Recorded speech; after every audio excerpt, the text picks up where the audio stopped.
Three faces attached to three different versions of the truth. The evidence that, depending on the expert, paints a different picture. A victim lost in the narrative of a PR campaign to release the accused party. And even 15 years after the night of the murder, many questions remain unanswered. The answer we need to attempt to get closer to today is, had the justice been served in the case of Meredith Kercher? Friends and associates, we meet again for another conclusion on yet another deep dive. We are finalizing the story of Meredith Kercher's case today. By the end of this video, just judging by the script that I have in front of me, we would have probably covered this case in over 6 hours. And it could have easily been 6 hours more, just based off of all of the information, the court documents that are there online. I'm mentioning that for a couple of reasons. One being that usually when I cover these big cases, these cases that happen internationally, where there's a lot of politics involved, usually people do kind of argue between themselves in the comments, and sometimes the comments are like, hey, Maya, you didn't mention this, and it's super pertinent to the case. If it is, cool. As always, I'll either pin the comment or just make sure that it's acknowledged that it is important that I missed out on it.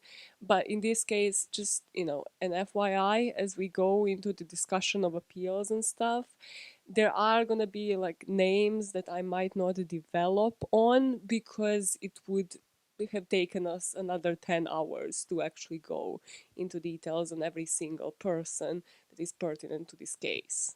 Another note when it comes to the length of these videos, the amount of time that it actually takes me to research them, then record, then edit. Usually, every single time when I do a deep dive, I get sick. I have nightmares. This time, it was both of those, and then also it resulted in my lazy eye getting freaking infected. So looking at this slide is extremely painful right now, which means that this is why you see the microphone.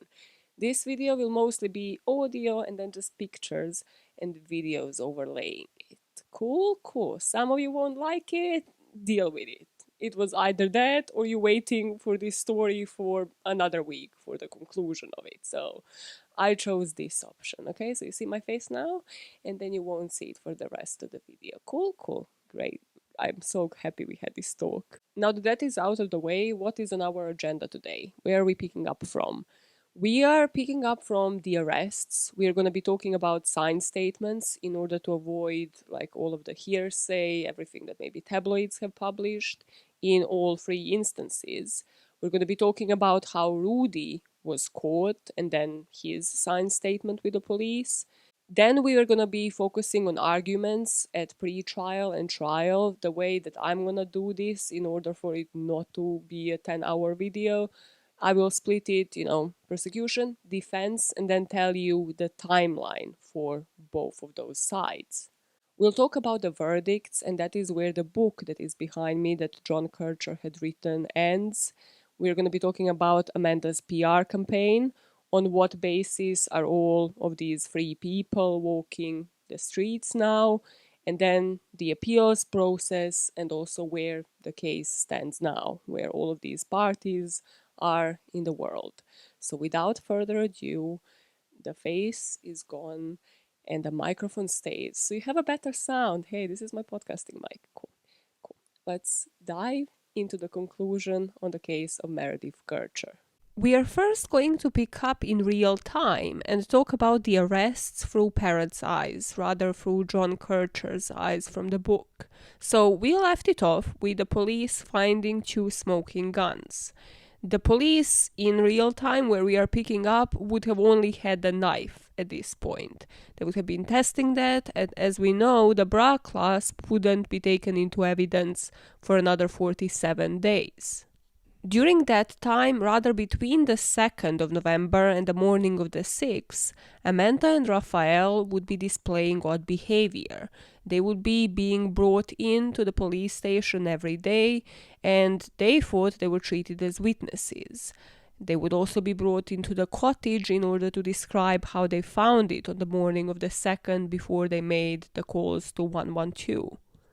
The Kercher family will hear from the prosecutor Giuliano Mignini that Amanda was accompanied to the cottage by the homicide squad, and this is where the investigators wanted the flatmates to check if any knives are missing from a kitchen drawer. And once they opened it, Mignini said that Amanda suddenly started to sob. She apparently broke down in tears and was trembling, and this was the first time that the head of homicide, Monica Napoleon, or Giuliano Mignini had ever seen Amanda in tears. That, added with the weird displays of behavior inside of the police station and their alibis constantly changing under questioning during the next 3 days, the police started suspecting that one of them has been lying. Raphael, between the 2nd and the 6th, which will be when he will sign his statement with the police, would claim that Amanda left his place at around 9 p.m. and that she hadn't returned until 1 a.m., during which time he was online. So let us break his statement down.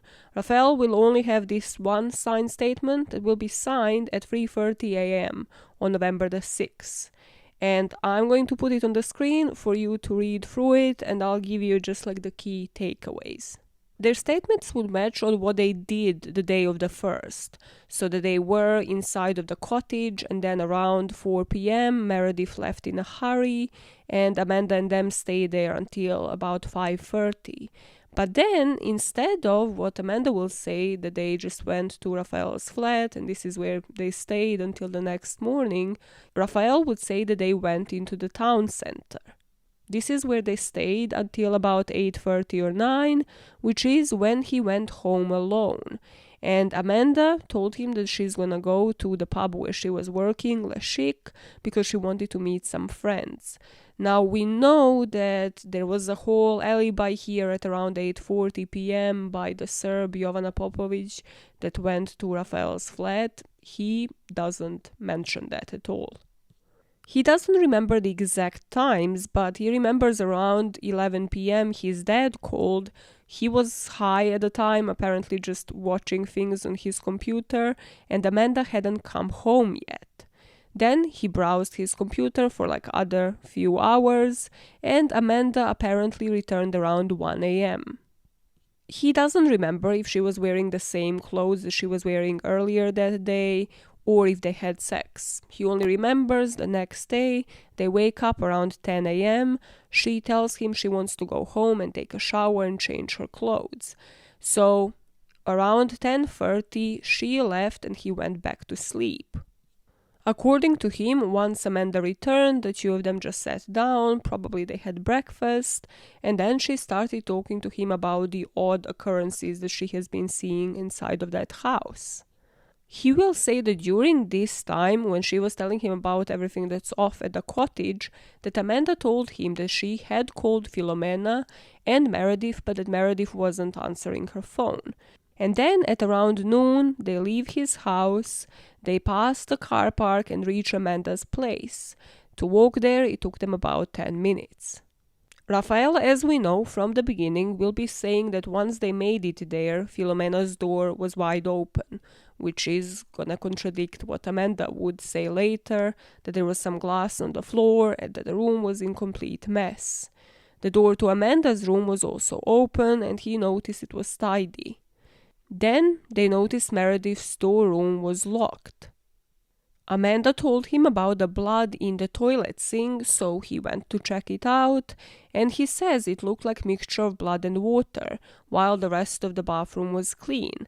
Then he went into the kitchen, saw that everything was in order, and then he checked the rest of the house. He went to Laura's room and noticed it was tidy. If you remember, there will be a fingerprint of Raphael's on the inside of the door in Laura's room, so this in turn would explain that.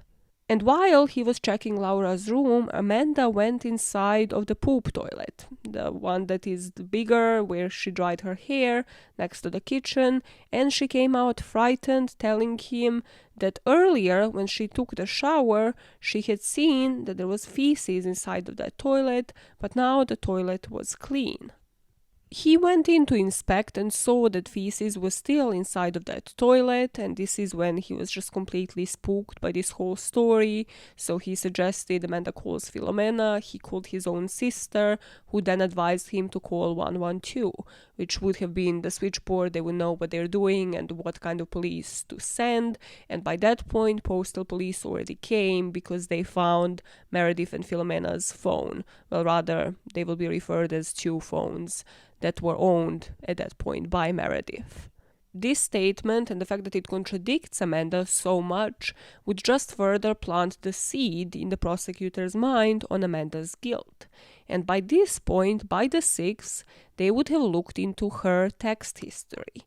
They saw that text message to Patrick. So the story here was Amanda was supposed to work at La Chic that evening. However, it was the bank holiday, it was super quiet, so Patrick told her not to show up. And then they exchanged a couple of texts. The last text that Amanda would send would state, "See you later." And the prosecution would find this extremely incriminating, believing that, well, if she wasn't at Raphael's, if she wasn't at her own cottage, "see you later" would mean that she still thought she was probably supposed to work, or that she will be seeing Patrick in some capacity at La Chic that evening. The police will say as soon as these text messages have been mentioned, it seemed like a light bulb clicked in Amanda's brain. Like she finally saw a chance to offer somebody else up for this. And soon, Patrick Lumumba will become the police's first suspect. Amanda's version of events here is that Patrick's name was suggested to her by the police, that she didn't give his name to them, that the police took this whole text message out of context. So the text stated "see you later," but what they omitted to say was that it also said good night. It was in Italian, yes, but taken all together, it doesn't mean that she is seeing him literally later that evening, rather it has a more figurative meaning.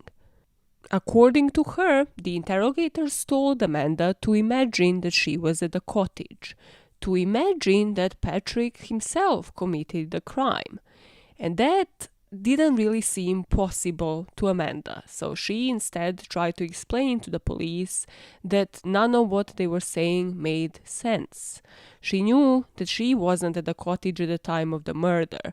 So in her statements to the police, she would repeatedly confirm that she wasn't at the scene of the murder, but because of the police wanting her to imagine something completely different, she would still mention that she sees Patrick himself as a murderer.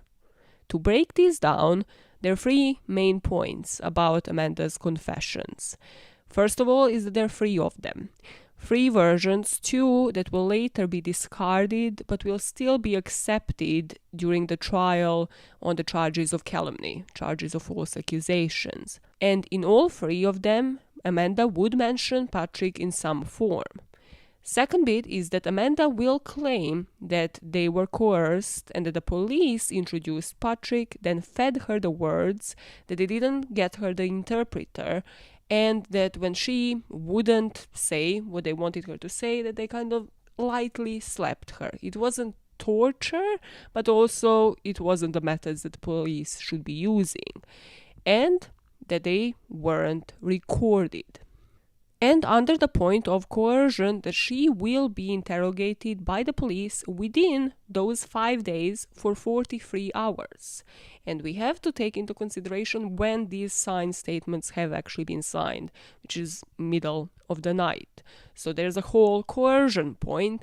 And lastly, and most importantly, these statements weren't recorded, as in they were handwritten by the police members and then given to her to sign.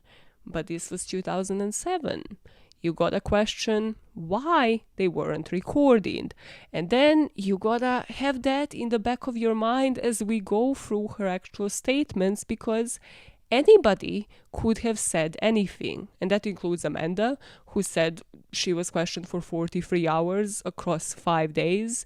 I mean, she could have said it was 24/7 for all we know. If they are not keeping the record of it, if they're not switching the record player on, She could have said anything, and they could have as well. Upon hearing the statements we are about to discuss, the police would go to the home of Patrick Lumumba that he shared with his Polish partner and their 18-month-old son. On the 6th of November, they arrested him and he would spend 2 weeks in prison. He will solely be charged on the basis of Amanda's statements that, according to her and her family, happened on the 6th of November after she was questioned for 9 hours, without food, water, or official interpreter. Her parents would be told by Amanda that she was abused physically and verbally. She told them she was hit on the back of the head by a police officer with an open hand at least twice. That they told her, if you ask for a lawyer, things will get worse for you. If you don't give us some explanation for what happened, you're gonna go to jail for a very long time. The prosecution would claim that she would at most be questioned for about 2 hours in one sequence, that she wasn't refused a lawyer, rather she said no to one, and then an interpreter will testify at trial that they were actually present. Now, the reason why Amanda might have refused a lawyer is actually common when it comes to first-time offenses. Individuals who usually have no prior felony record are more likely to waive their rights than those who have some criminal experience. In her book, if I remember right from listening to Rotten Mango podcast, she said that she thought only guilty people get lawyers, so why would she? She also thought she was only treated as a witness, not a suspect. In terms of stats, we do have them supporting that false confessions account for between 25 and 29% of wrongful convictions, depending on the source. And usually, they do happen under the conditions that Amanda has been describing here. When they're tired, confused, and subjected to highly suggestive procedures, such as, can you describe us what the cottage looks like and how do you see Patrick inside of that cottage?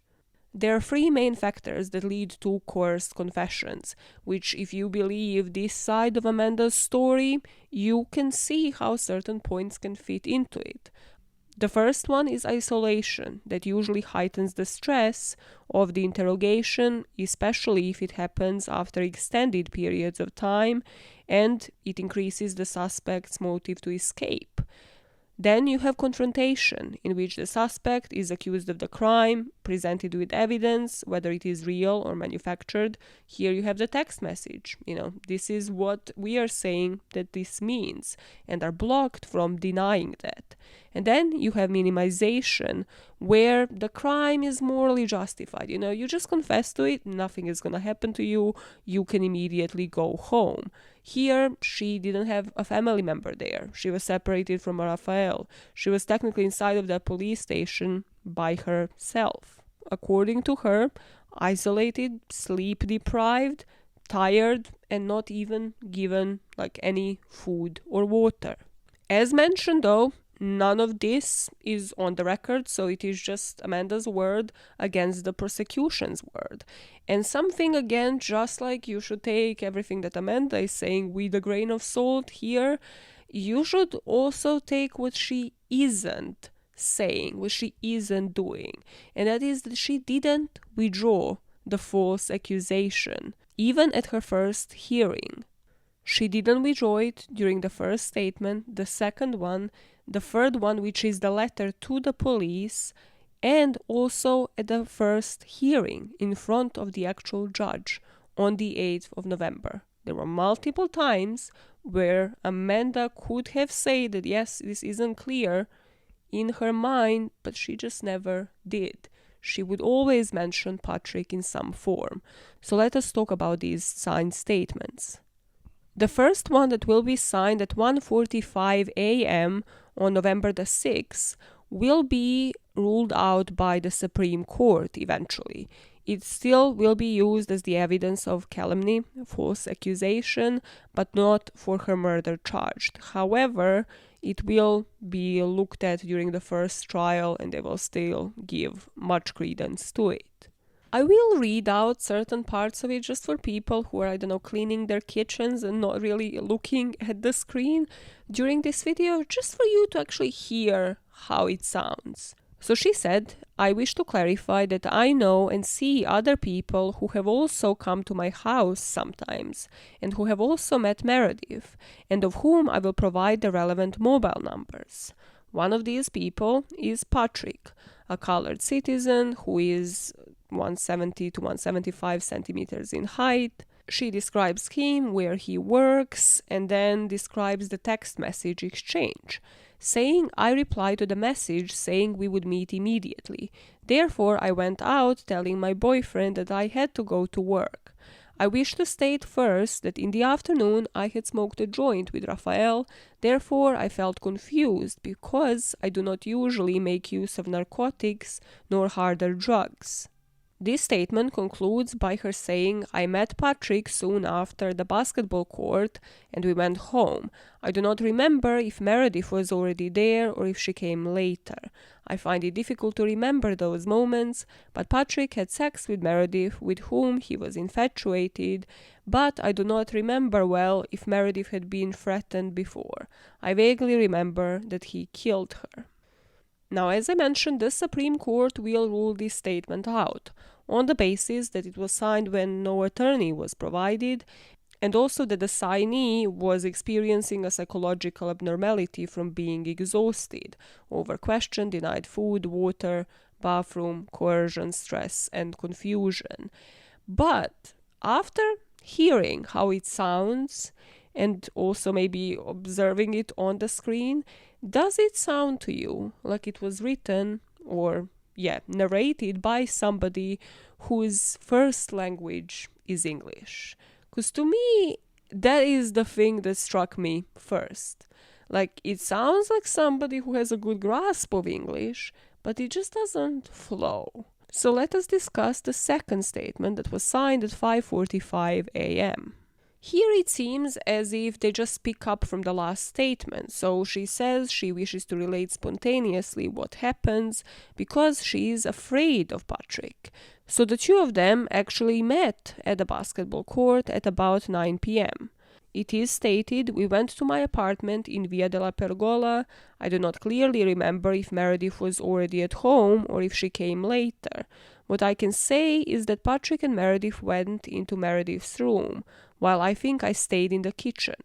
I cannot remember how long they stayed together in the room, but I can only say that at a certain point I heard Meredith screaming, and as I was scared, I plugged up my ears. Then I do not remember anything. Ears here is spelled as hears, and then is then spelled incorrectly in the next line. Just a note, if you are just listening this as an audio. Then I do not remember anything. I am very confused. I do not remember if Meredith was screaming and if I heard some thuds too, because I was upset, but I imagine that could have happened. She then goes on to say that next morning she actually met with Patrick in front of the University of Foreigners, that he asked her some questions. To be more accurate, he wanted to know what the policeman had asked her. She cannot remember for sure if Raphael was at the cottage of the night of the murder, but she remembers waking up in his bed and that he came back to the cottage that morning when she found the door of the apartment open. This would later be discarded from evidence because, as you can see, she starts saying, I just want to spontaneously declare. And spontaneous declaration, if she had a lawyer present, they would have said to her that that is admissible in court and that she should, plead the fifth, remain silent, whatever the equivalent of that is in Italy. But she clearly didn't have any legal guidance here.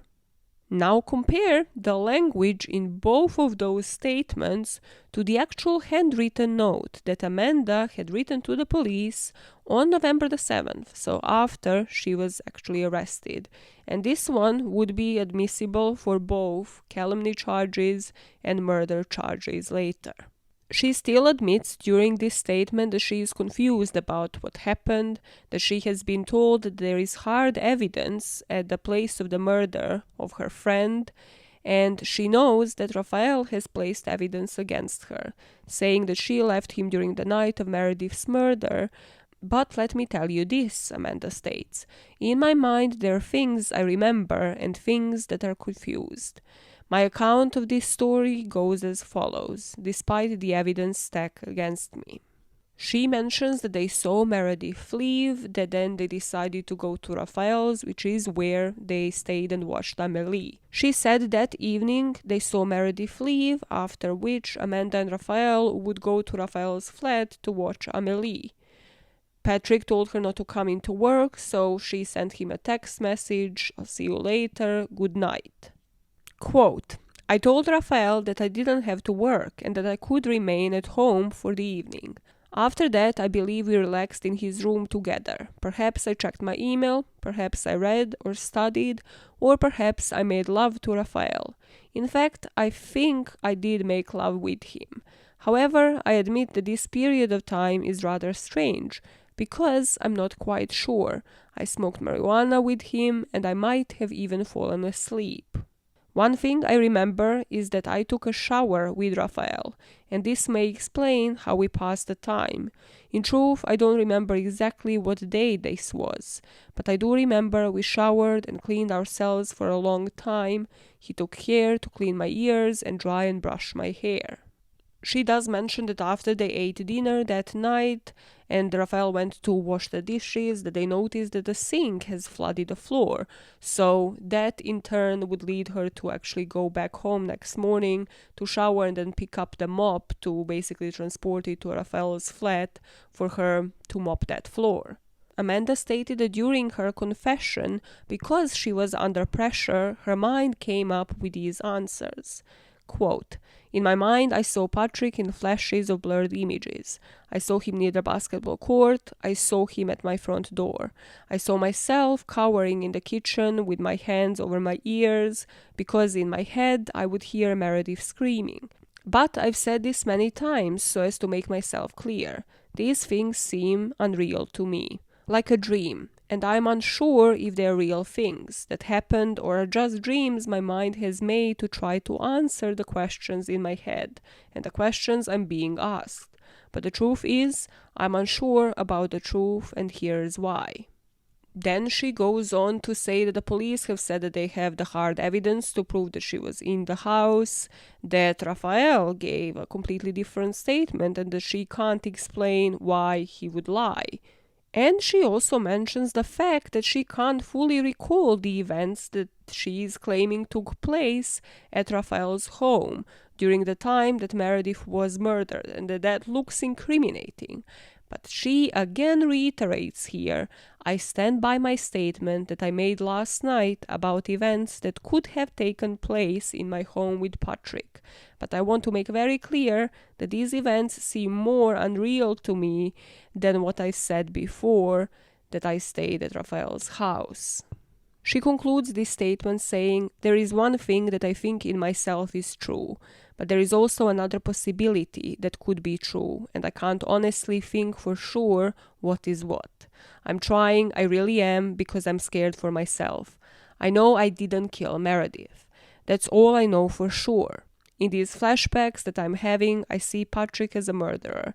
But the way the truth feels in my mind, there's no way for me to have known, because I don't remember for sure if I was at my house that night. Those are the statements that we are going to be working with. Now, as in real time, in real recording time, I go to fetch myself a cup of coffee because my voice is getting out of order. You can pause this video and let me know what you think about them. I think there's a clear difference in language. I'm not an expert of analysis of statements in any way, shape, or form, but I definitely think the first one, there was no interpreter present, or at least nobody who should have been an interpreter. Then in second one, there's also, it's also debatable. There's some spelling mistakes as well.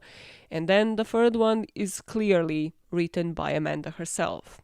Does it excuse her not seeing the opportunity to say for sure that she doesn't remember Patrick being there, that Patrick was not there? No.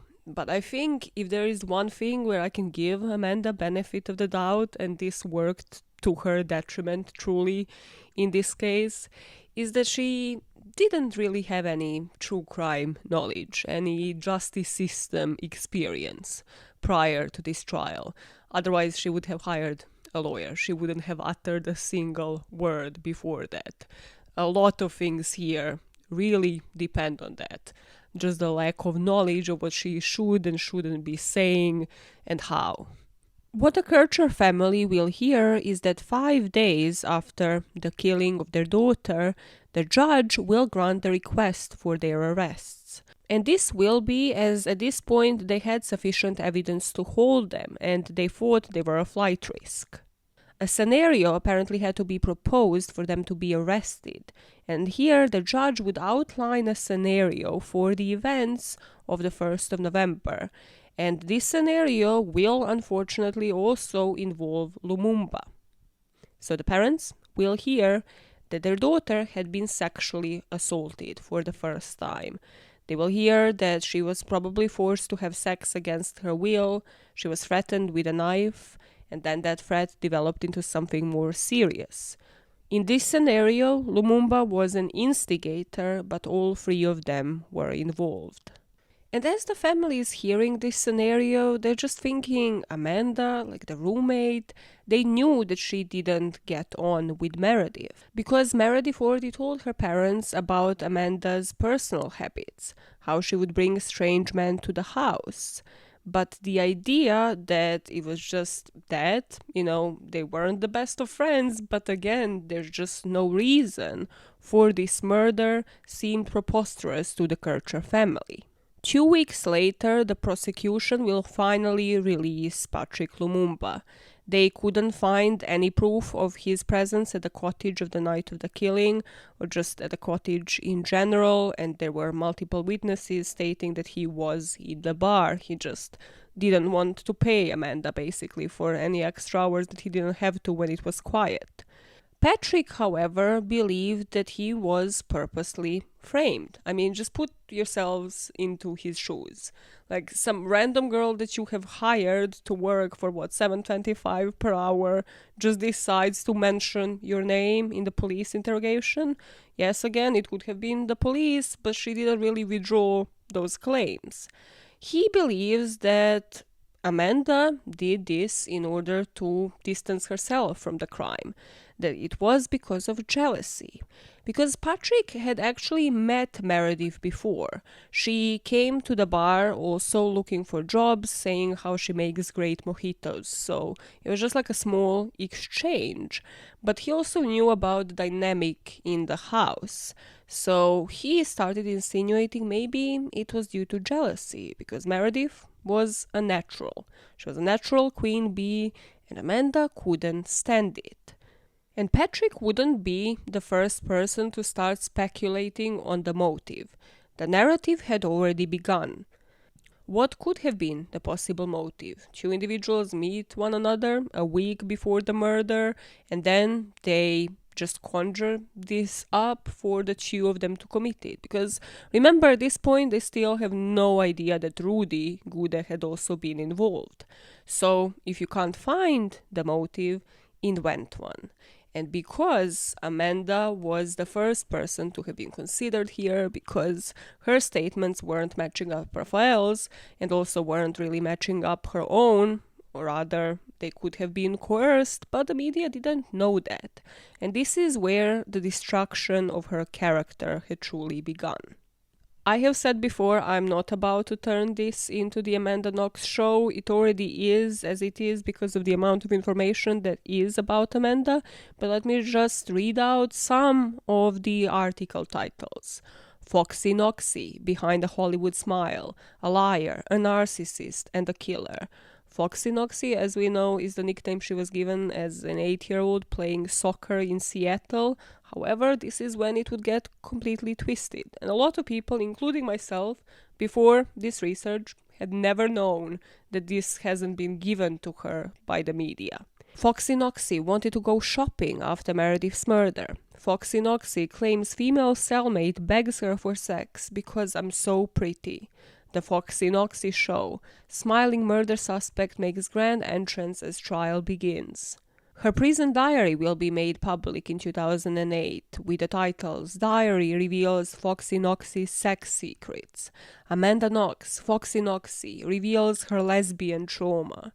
When the trial would happen, and by this point you can just imagine how many of these articles have already been published within 2007 and 2008 prior to her actual trial.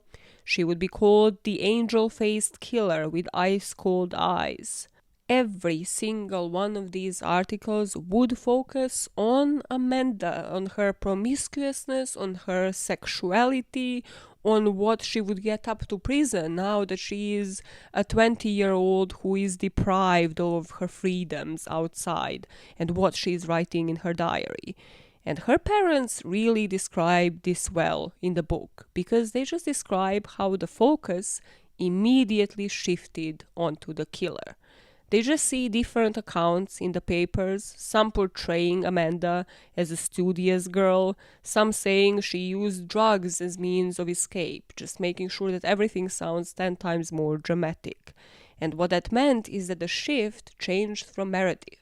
Meredith became this byline in all of these articles. And as a family, John said he wasn't pleased, as it didn't reflect the horror of the events. And as I mentioned in part 2, even if she saw men as trophies, even if she was just like, oh my god, now I need to sleep with women in prison, even if she slept with every single person on earth, what does it have to do with the case? The crime, yes, was sexual in nature. It had a sexual component to it. So why don't we instead find the evidence that proves that she was behind the sexual nature of the crime, rather than just having speculations and trying to fit them and trying to actually fit that into making it look like some form of evidence, making it look like potential motive. What I found so gripping when it comes to John Kercher's book is just how many times he reflects when he learns about these two individuals, and then when he learns about Rudy, and I mean even later when it comes to court, like, does any of those people actually look like a killer? And I feel like every single one of us had that thought, looking at the person accused of the crime, whether they end up being exonerated or whether they end up being convicted. You just look at them, you're like, you wouldn't see somebody like this on the street and be like, yeah, that's a murderer, especially when it comes to serial killers. And here, he just keeps kind of reflecting on that, even once they learn further information on Amanda's background. So they learn she comes from Seattle, that in 2006 she rented a place away from her uni campus, and that this is where she was given a criminal conviction and fined $269 for organizing an unruly party, which is where rocks were thrown at passing cars. And after her arrest, John would include this quote from an FBI behavioral science unit agent to NBC. The quote would state, "Realize that this is a woman wearing two masks. One mask is Amanda the good girl. In a Catholic school, an athlete does what her mother says. And then you've got the other mask, that when she gets to Italy, it's I'm going wild, I'm having fun. This is where I sow my wild oats. Now, which is the true Amanda? Probably both." As the Kercher family finds out about Amanda's background, mostly again from the articles that have been published on her, they find out about Raphael as well. That he was 23 at the time, that he was the son of a urologist. Even in some pictures on his social media, the tabloids have pointed out that he is wielding a meat cleaver. He described himself as sweet, but sometimes absolutely crazy. That he was studying computer science, and the police disclosed that he always carried a knife on him, and that he was a passionate collector. They find out that there was a Japanese manga comics, sort of like a collection, discovered at Raphael's flat, and that these manga comics depicted acts of violence. The media started sharing that one of those comics actually depicted violence against a vampire, and Meredith's costume for Halloween was of a vampire. Now, for a split second, put yourselves in the shoes of the Kercher family. This is the information that you're receiving from day one. You believe that the police has done their investigation, that this is while the arrest had actually happened. Even though, yes, one person has already been released, but that is also due to the evidence that was found on the scene. And you also start thinking, well, this might have seemed premeditated, considering manga in his flat, considering he's a knife collector, and you're telling me that the fatal wound to my daughter was committed by a knife. They start thinking that the case is soon to be closed. It is simply to go to trial. They're going to get the verdict. But that, as we know, isn't what happens, because once the police processes the DNA evidence from the scene, they're gonna find one last culprit. Under Meredith's body, on one of her pillows, there was one bloodied fingerprint that didn't match any of the three suspects. This is including Patrick. The fourth person, it seemed, had now entered into the scene of the investigation. Once they ran this fingerprint through the systems, the police realized that it belonged to Rudy, who was the immigrant from the Ivory Coast that we spoke about in part 2, and he already had a criminal record. That's why the police had his fingerprint in the first place. Once the parents learn of the name Rudy Gude, they do the same thing that they have done with Amanda and Raphael. They look up what records there are on Rudy. Does this person fit somebody who would commit a crime like this?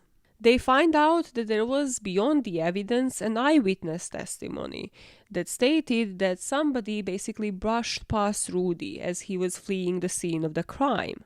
They also find out about his background, that he was from Ivory Coast, that he came to Italy at the age of 5, that eventually his dad returned, abandoned him, and that he was raised by his foster family.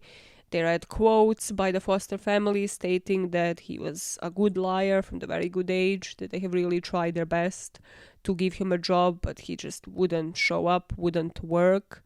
And they also found the statements from the residents of the flat below, that Rudy would play basketball, that they knew him, and that he seemed to have been at a cottage, just not at Amanda's flat before. There's only one way for certain to prove that Rudy was on the scene of the crime, and the police will eventually obtain the warrant. They would go into his flat on November the 16th in order to seize several bloody items. According to Amanda, these weren't tested immediately. They prioritized all of the items of Amanda Knox and Rafael Solecito, and then Rudy's items would only be tested between the 13th and 18th of December. And those would include a towel, a sink strainer, a museum ticket, a sink trap, and a luminol positive stain on the floor. As I'm uttering those words, I can already hear some of you who are in the I Hate Amanda Knox with a Passion club saying, well, they already had those two people behind bars, of course, they're going to prioritize in order to make sure, that they shouldn't be released. They only found out about Rudy later, 2 weeks later, so they already had that incriminating evidence right in Meredith's room. They didn't have to be in a hurry. But this case would have turned out so much different if they actually didn't have the tunnel vision, because Rudy Gude was not in his flat when the police came to obtain this evidence. Rudy Gude wasn't even in the country. 2 days after the murder, on November the 3rd, Rudy decided to flee, and he took a train to Germany. There, from an internet cafe, he would end up having a Skype conversation with his friend, and his friend was cooperating with the Italian police. By this time, the scientific police would have already identified his presence on the murder scene because his fingerprints would match his previous criminal record, but also would match the file from his application for citizenship in Italy. An international arrest warrant would be issued, and Rudy would be arrested in Germany on November the 19th. But before we speak about the operation to bring Rudy back to Italy, about his signed statements, we need to touch upon a motive here.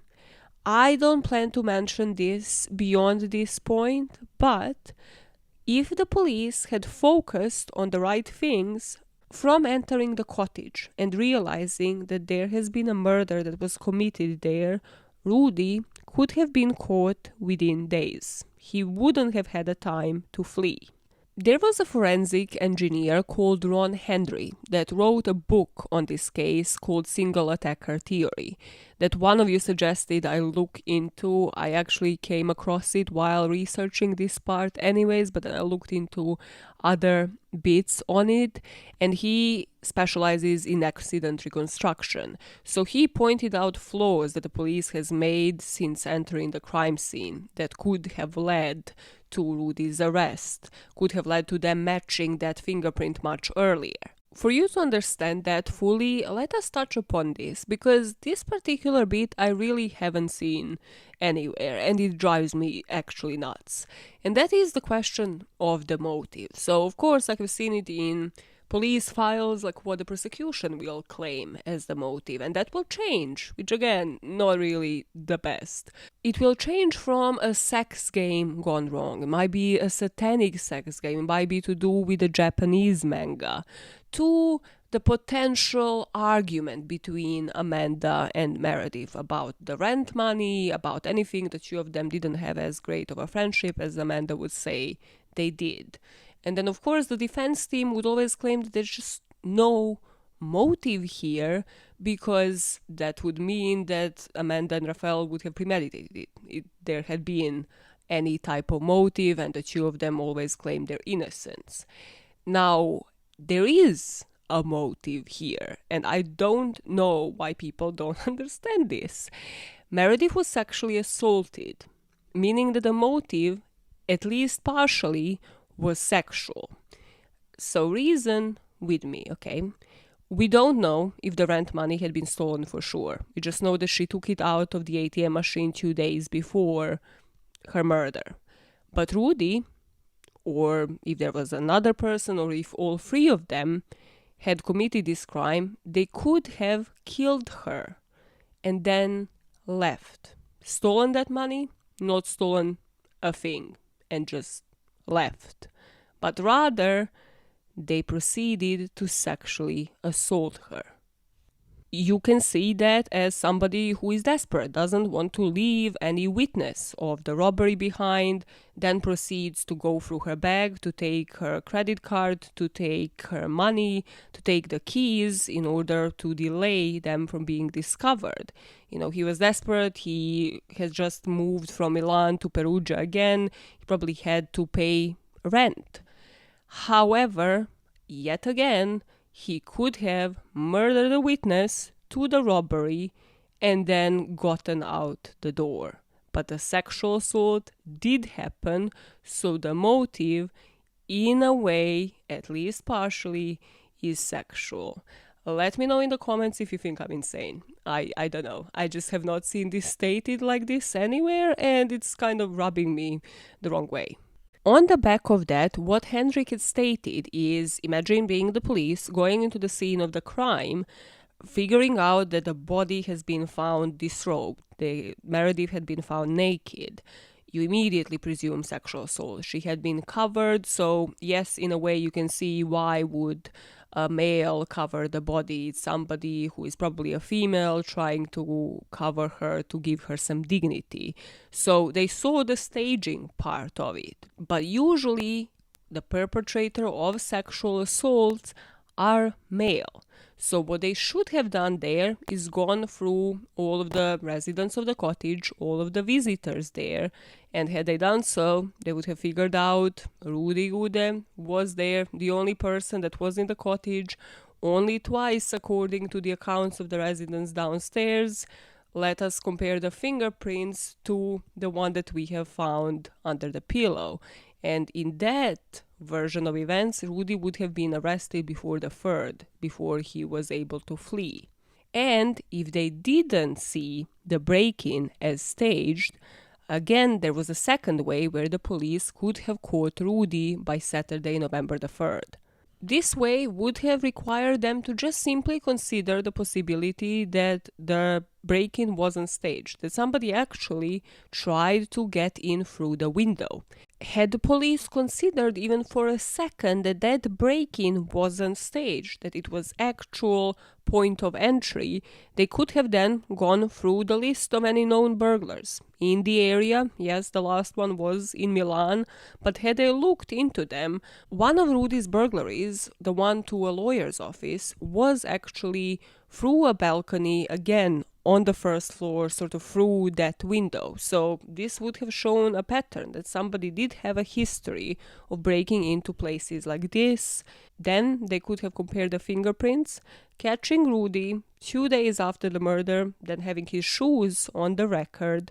The police would be able to take the pictures of the defensive wounds on his hands while they were all fresh, and would have had him in custody before giving him the opportunity to flee and then read up on this case from the news. By which point, he can invent a completely different story, those defensive wounds would heal, and he could hide all of the evidence. But that didn't happen. Instead, John Kercher in the book writes that people reported that they have seen him on the night of Meredith's murder, dancing in a Perugian club. This would imply that he murdered Meredith and then went out. Other witnesses told the police that Rudy planned to go dancing in Milan. It seemed probable he had some family there. He was also known, now that the police knows his name, to rob places there.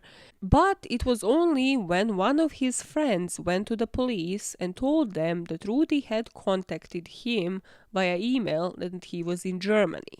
Hearing this, the police will arrange for Rudy's friend to come to the police station and then ring Rudy via Skype for them to be able to record this conversation. And that Skype call took place on November the 18th. So I'm going to read you the version that Rudy told during that Skype call, and then the signed statement once he was actually arrested in Germany. Well, little bits and pieces of it, because again, it's super long. So his story is that he knew both Meredith and Amanda. Any single witness that you ask will tell you that Rudy and Meredith didn't know each other. Rudy and Amanda, yes, from downstairs when they were smoking, we spoke about it in part 2, but Meredith and Rudy, no. We could have a gap of information there, because Rudy would claim that he met Meredith during the Halloween party, and he said himself she was a vampire, so nobody fed that information to him. But I still think, knowing how extroverted Meredith was, that even had this had happened, had she gotten any weird vibes off of Rudy, she would have mentioned it the next day, the day when she met with her friends to watch Notebook and eat ice cream. In Rudy's account, though, that evening the two of them met and then arranged to have an appointment, sort of a date, the next day. And then, the night of the murder, he apparently went in, just came to the cottage. He says he thinks it was about 8:30 or 8:20. She let him in. Once inside Meredith's room, he said he made a pass, but they only did oral stuff because none of them had condoms on them. He mentioned that at some point during the night, she noticed that her money was gone. According to Rudy, the only thing he knows is that Meredith told him that the money is missing, and she used to hide her rent, again according to him, in the drawer where she kept her underwear. So once she told him that, he then went into the bathroom because he really had to go, and that's when he heard the doorbell. Rudy said at this point it could have been anybody. For all he knew, it could have been Amanda. He doesn't know. He just knows that Meredith let them in. And then at some point he hears a scream. So he's worried, he doesn't flush the toilet, he doesn't even put his pants back on. He just gets out of that toilet, and once he does, he sees an intruder. His back was turned to them, and then Rudy said, "What the hell is going on?" This is a quote from Rudy's statement. "Firstly, this person wasn't bigger than me. I mean taller, physically, in height. He wasn't taller than me. His back was turned and I saw Meredith. I saw Meredith, who was bleeding already. She had a slash in her throat, and this guy took a knife, and I've got wounds on my hands because I grabbed his hand. He tried to stab me, and still I have wounds on my hands, the signs that are healing now, but I still have them on my hand. I try to help her. It's not that. My blood, no, I don't know if there is any or not, because I didn't bleed. I didn't actually bleed. My wounds that I had, the guy has wounded me lightly. He didn't bleed. Now I can't tell you. During this Skype conversation, Rudy keeps repeating that his prince will be in the house, and this is the reason why, because he was. What he didn't realize is that most of his prints will be there in blood, and that situation that he just described still doesn't justify that. Then this guy sort of told him, like, it's kind of important for us to understand more on this attacker, so can you describe him? And Rudy says it was dark, so he didn't see his face, but he saw he was Italian. Well, rather they insulted each other, so that's how he knew. He described a person who wasn't taller than him, might have been brown haired, like more brown or blonde. He can't really say because of how dark it was. If you're noticing this as I'm reading out this statement, he isn't mentioning the location of any of the places. And we know this toilet was kind of in like a different section of the house. It was by Laura's room. So he could have had a time to, pick up his pants or just describe how he actually got to Meredith's room. Where is he seeing this intruder? Where is this guy standing to his back to Rudy? Because Meredith's room was the last one in the line. It was one next to the other bathroom, but he's not mentioning any of that. And then he actually says, and since my pants were falling down because I hurried out of the bathroom, I fell on the ground, and then the guy ran away, he escaped, he went out the door, see. And then I got up and tried to help to staunch the wounds. So this is how he will explain his DNA inside of the room, because apparently he used a towel to try to help Meredith. But here there's a whole gap again of what happened, and that can be the gap in memory, which we know he's lying through his teeth here. But also it can mean that suddenly he's trying to yet again insert this person that he has conjured up in his mind, because he says he fell on the ground and then the guy tried to run away. There's like no description of that confrontation that supposedly happened. He claimed he didn't call the ambulance because he was alone, he was completely covered in blood, he was scared. And here, in the middle of the conversation, Rudy pulls up a newspaper and says, listen to this. Meredith's clothes were put in a washing machine. When the police came to the house, it was still full. The girl's clothes were wet. So if that really did happen, Amanda or Raphael did it, Rudy states. Do you understand? That must have been them if it really happened. When his friend asks him why would they have done that, Rudy says because when he left, Meredith was still dressed. A quick reminder here, Rudy's DNA would end up being found inside of Meredith's purse, on the left sleeve of her sweat jacket, her bra strap, and in her room and on the toilet paper in that bathroom. But it will be found on her clothes, so again, he's lying here. I'm just stating that because the conversation will then turn into the break-in, and he would say that he didn't use the window. He had not broken into that flat. Meredith let him in because they had a date. This is important because even when his friend during this Skype conversation tries to insinuate whether or not anybody else was present, like Amanda or Raphael, what about the washing machine that Meredith had never attended to? Why didn't she, just come in and then change her clothes? He would never directly implicate Amanda or Raphael during his first confessions. The records that I have seen state that it would only be in 2011 that Rudy would write a letter in which he would confirm that Solecito and Knox actually murdered Meredith, and that letter would be read during an appeal trial. And this, in my head, also works vice versa. Amanda never threw Rudy under the bus. Now you can say, well, during her first interrogations, during the signed statements, whatever, Rudy wasn't even considered. He wasn't even looked into. They didn't have the DNA evidence. Cool, But then she, according to so many people, was the person who threw Patrick under the bus. It wasn't the police putting the words into her mouth. So had this crime been committed by Amanda, Raphael, Patrick, according to the first version of events, and Rudy, she would have known that Rudy was on the scene. Hence, if she was that desperate, that calculated, why not throw Rudy under the bus with Patrick as well? The police would have enough evidence to convict Rudy. He admitted he was in the room, his DNA was found in and on Meredith's body, his DNA along with Meredith's blood was also found in Meredith's purse, rather on it. His feces was in the toilet, and then there were his shoe prints in Meredith's blood, both in the bedroom and the hallway, the handprint that eventually matched with his fingerprints.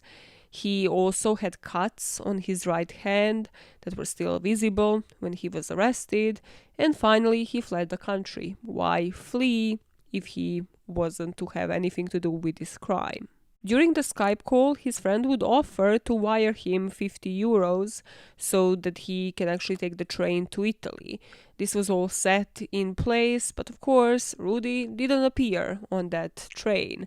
Rather, he actually went to Germany, but they managed to track him down and arrest him there. And here, he would give the statement. This would be a signed statement with the German police on November the 21st. This account of events varies slightly from what he said earlier. So the night still begins the same. He's with his Spanish friends, he meets Meredith, he flirts with her, they agree to meet up. But then the next evening, when he comes to hers, here he says it was 7:30 or 7:45, he wasn't wearing a watch. Meredith isn't there, so he just goes, finds some of his friends, plays basketball with them, and then eats kebab, and after that he returns to Meredith's. Here he waits, she comes, opens the door, and they go inside. They didn't have sex. He still keeps insisting that he didn't rape Meredith. He's willing to do any necessary medical exams in order to prove that. He stresses yet again how Meredith mentioned that the money had been missing, how she even went into Amanda's room to look for the missing money because Amanda wasn't at home. Then he goes into the toilet, and here he's listening to the music on his iPod. He listens to 3 songs: Get Low from Lil Santi, Dirty by Shamilio, and Out of My System from Lil Bow Wow. That last one should come with a criminal charge in itself. While he is on the toilet, through his music, so it's 3 songs, let's suppose it's 9 minutes if you listen to them in their entirety, but he says 5 minutes in, he hears the screams despite of that music. He then immediately leaves the bathroom, doesn't even pull up his pants. He doesn't recognize the person outside because they're standing with their back to them. The rest of the story about what he will find in Meredith's room and how he tried to help her will remain the same. But here he will add that the man, before he ran out of the house, this intruder, said the sentence, "A Negro found, a guilty one found." And this is why Rudy didn't call the ambulance, why he didn't call the police, because he was scared to death.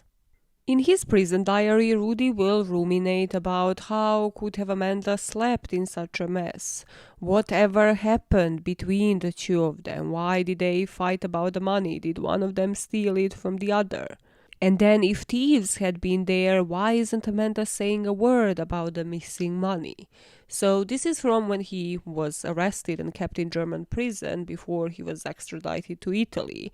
But he also did an interview in 2016, and here he would say that he definitely heard Amanda's voice, saying, "While I was doing that, I heard a bell ring.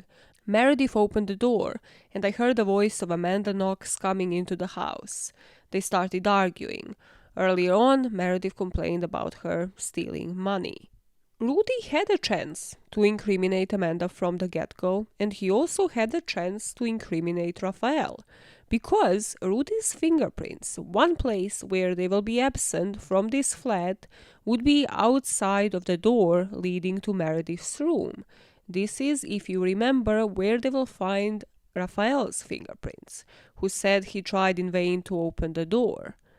Which leads me to wonder, why did Rudy, in hindsight, having read all of the papers on this case, having arranged this Skype call, and then, having given this signed statement to the German police, not have just given these two individuals up? Hadn't conjured up a story in which these two individuals are the one who have done everything, who have cleaned up after this intruder, or who have been the ones actually committing the crime while he was innocently sitting on the toilet. And even more frustrating for me is that I don't see the evidence that he was grilled. Like, usually in these instances, again, if there's no tunnel vision, if you actually can connect somebody to that crime, then you ask them things that only a criminal would know. Things like, was she moved? He said she was diagonal to the bed, so that she was kind of closer to the wardrobe on the floor, but I don't see any specifics on that he was actually asked about that in detail. Was the man white? I mean, if he had brown hair, again, could have been all these different things. I couldn't deduce that from the statement that he had given. What about the lamp? Where was the lamp on the floor? Maybe he could have answered us, finally resolved the mystery of the lamp on the floor. Did anyone look under the bed for anything? Is that maybe why it was there? What was taken from the bag? Where was the bag when he was there with Meredith? Who locked the door? Or can he think of an explanation for that? Just make him slip up. Make him actually reveal something that doesn't then match up the story that he has told that already has so many gaps. I just have never seen that. With their 3 suspects arrested and Lumumba released, at this point the police determines there's no need for a second autopsy, but the body still wouldn't be sent home for another 4 weeks. It will be 14th of December, 2 weeks before Meredith's 22nd birthday, that she will be laid to rest. Her sister Stephanie will read out a poem at this funeral that I will leave for the end of the video, because I know that I'm going to break down reading it, but this is what the vicar has said as the family had been attending the funeral. When faced with something that is evil and results in death, we must have the courage to stand up and say that death is not the last word. Love is the last word, and always will be, for the meaning is love. Meredith, I believe, now understands what that means. She understands a more perfect harmony, deeper colors. She understands the mystery of life, albeit paradoxically, through her death. For her, there is now only love. John in the book has said that this funeral really was very much the celebration of life, that the friends and the family had the opportunity to speak about Meredith, about the memories that they have shared, and also about who she was as a person. He said, "We had buried my beautiful girl, and yet talking about her made her seem so alive. I was grateful to her friends for reliving their memories of her and sharing laughs as they remembered the funny things she had done and the adventures they had had together." These memories would be something for the family to hold on before the pre-trial was to take place in April of 2008. But even before that, they barely buried their daughter when their daughter's body was shown on TV. This video came out as the 3 suspects lost an appeal to Italy's highest court to be released from prison.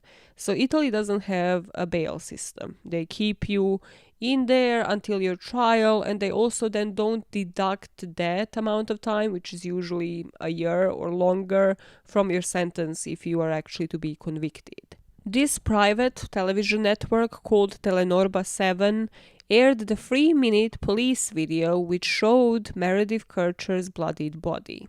Her slashed throat was also visible, And needless to say, the family, of course, didn't agree for this to be shown on television. They said that this was also the abuse of journalistic license. It was condemned by the Italian Union of Journalists. And their lawyers said that they were just very shocked and distressed. We are talking about someone's daughter. This is not a spectacle for entertainment, and the people involved should be ashamed. In these articles, and there's only a few, there's a mention of a lawsuit, but I'm not sure if that ever followed because this family never had any financial help. Like, we owe the Kercher family an apology just for every single day that these procedures have been going on and that the media has been publishing whatever the hell they saw fit. Still, with the only avenue of communication being their lawyer, Francesco Maresca, who was based in Florence, the investigation was to continue by the forensic experts in Perugia and then some brought from Rome, and it was to be headed by internationally respected woman called Patrizia Stefanoni. The case at this stage is the legal process that is known as the pre-trial. This process doesn't involve the jury, only a judge who evaluates the evidence presented by the prosecution, and then they decide should the trial actually take place. And before the judge decides that, they need to read about 10,000 pages of documents, so the family at this point has no idea how long this is going to take. They kind of suspect at some point in New Year's that they're going to have to travel back to Italy. They eventually find out that a judge, Paolo Micheli, would determine from the evidence that is presented to him by the chief prosecutor, Giuliano Minini, and the defense lawyers for all three parties, whether or not they should stand trial for their crimes. However, this is when Rudy and his defense team decide for what they thought would be a safer option. So Rudy started suspecting they might throw him under the bus. Now that they actually know that he is there, their account of events might change. And on that basis, the defense team of his requests that he be tried in full during the course of a pre-trial. So they are sort of happening in parallel. This is allowed under Italian law and also is known as a fast-track trial. If he was to be granted that, then Rudy could select a number of witnesses, but his case won't be heard by the jury of his peers, just a single presiding judge.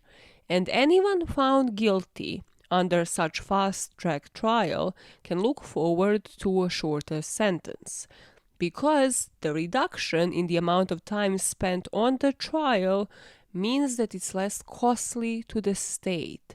So they incentivize the perpetrator with shorter sentences. Let me repeat that. A murderer in this case, the guy that actually proved has done it, is walking the streets now after serving only 13 years, spoiler alert, because it costs the state less money. How make it make sense? It makes my blood boil. I have read this script so many times and it still makes my blood boil. So, no plea bargain. Trials are happening alongside one another. And on 16th of September, the parents will appear in court for one of those preliminary hearings. Now, what we are going to do here is break down the pre-trial and the trial in order for us not to be here for about 10 hours. So, I'm going to speak about prosecution's version of events presented in Micheli's report, so pre-trial, and Massey's report. And that is going to be done in sequence. I'm not going to go into insane amount of detail. For that, listen to part 2. Then I'll do the same for defense and then tell you about the verdict so that we can speak about the appeals later. Cool. So, prosecution. The gap that nobody feels, and this is immediately how we start, is between the 25th and the 1st, the Amanda and Rafael trajectory. So they met on the 25th, cool. How did they premeditate this? Or did it just happen? Did it snap? Like, there's never a clear picture painted for me on that front. The second bit is 27th to the 1st, Rudy's trajectory. He was in Milan on the 27th. You have to wonder, how does this man have money to travel? He doesn't have a job, so that isn't really fully explained either. Why did he return? Why return to the flat? I mean, we know his version of events now, and 99% of the people listening to this aren't buying into it. So, what I found in Michelle's report on Rudy, and again, there's plenty of questions, but this is what we have. From what you see on the screen from that report, there is a call that Rudy made on the 27th saying that he's coming back from Milan the next day. So we are to assume he was back at least from the 28th. Then we don't really know much. Nobody really sees him, interacts with him, and then we pick up on the Halloween night when he was seen by his friends in Shamrock, and he there, obviously knows what Meredith was wearing because of that. Then on November the 1st, nobody really knows what Rudy has been doing the same day. Nobody can really provide him with an alibi. In my opinion, the fact that this crime had happened on the 1st will always be significant. I believe any unanswered questions, anything that we don't know about this, if you believe certain party is lying, this is where the clue partially lies. Because even if it is just him, knowing that the rents are usually paid on the 1st, it would be common sense, right? Or just even overhearing that Meredith had taken the money out of the account, maybe at that party, maybe just overhearing that every single resident of that cottage will be out of it. It could be something as innocent.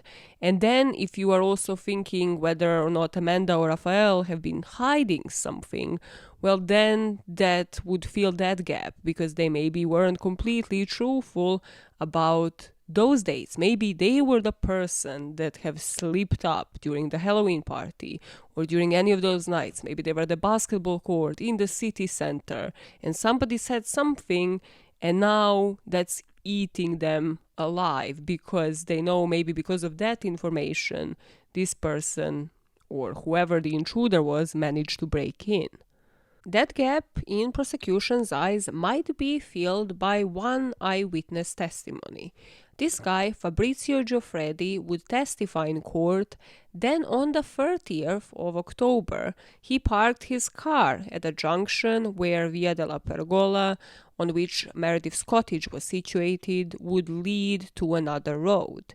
He knows that was the date because when he was leaving, he scratched the car next to him and he had to leave the note for the insurance. So he said when he arrived and parked his car at about 5 p.m., he saw 4 people walking from the driveway of the cottage onto the road. He would say those were Amanda, Raphael, Meredith, and a black man. He said he recognized Rudy because he knew him from before, and in the courtroom he identified Amanda and Raphael as the 2 other people that he had seen that day. This person, just like all of the witness testimonies, take it with a grain of salt because he came forward a year later and he remembers what they were wearing in detail, which, I don't know, maybe the man has a photographic memory. Maybe he just saw the opportunity to insert himself into this trial at this point. During this witness testimony, Raphael would actually stand up and say that the witness couldn't have seen him with Rudy because he had never met Rudy in his life. In the book, John would say maybe Rudy was coming in to meet with somebody in the cottage or to meet with Amanda and Raphael, and Meredith was leaving, so he just saw all 4 of them together in this kind of exchange. But even John Kercher said that it is really weird, that this guy remembers every single item of clothing that these people were wearing a whole year later. In that timeline, though, then we pick up on the 1st of November.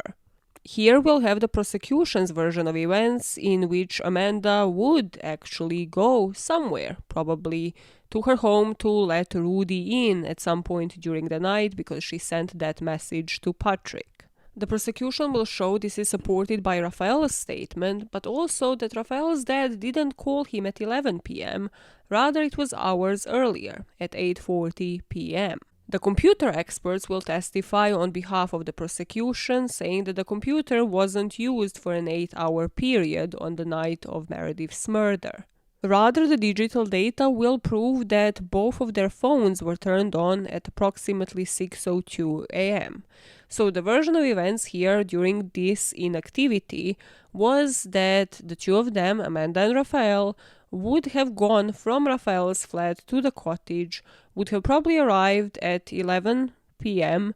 So after all of the activity on Meredith's phone had already happened, they arrive with Rudy, they let him in, and while he's on the toilet, some sort of struggle ensues. This is one of the many scenarios that just doesn't flow for me. Because if they let him in and then all three of them go to Meredith's room to corner her for whatever the motive is, sex game or an argument ensuing, then why doesn't Rudy flush the toilet? I believe that the fact that the toilet hasn't been flushed here is a big clue, that there is some sort of interruption there. And in that case, again, it doesn't make sense. So he's on the toilet, what are the other two doing? How does that struggle ensue? What are they arguing about? Who's going into whose room? Because it would have to have happened in Meredith's room for her to have been cornered. Then Rudy hears him scream, and then he just jumps in and joins in on the sex game gone wrong. And I've taken that even from the perspective of Amanda and Raphael not being there, because there was unknown DNA. What if it was an unknown assailant that we just haven't identified yet? And even that theory doesn't make sense, because what is the second attacker doing during this time? Like, if the break-in had been staged to then let that person in, or for both of them to then climb through the window, then Rudy goes to the toilet, what is the other person doing? Meredith couldn't have been at home if that was the theory. So again, that doesn't fit the later timeline here. So the later timeline is that murder happened after 11 p.m. That's what the prosecution is saying here, supported by the inactivity on the laptop, activity on Meredith's phone after 10 p.m. She doesn't call her family back, makes a random phone call to the answering machine and the bank, gets that MMS, realizes GPRS data has been activated, she deletes it, and that matches her frugal habits, her trying to save money. And in prosecution's theory, this is when the scream happens. This later timeline, according to the prosecution, will be supported by 3 witness statements. One would be made by this woman who had at this point heard the scream.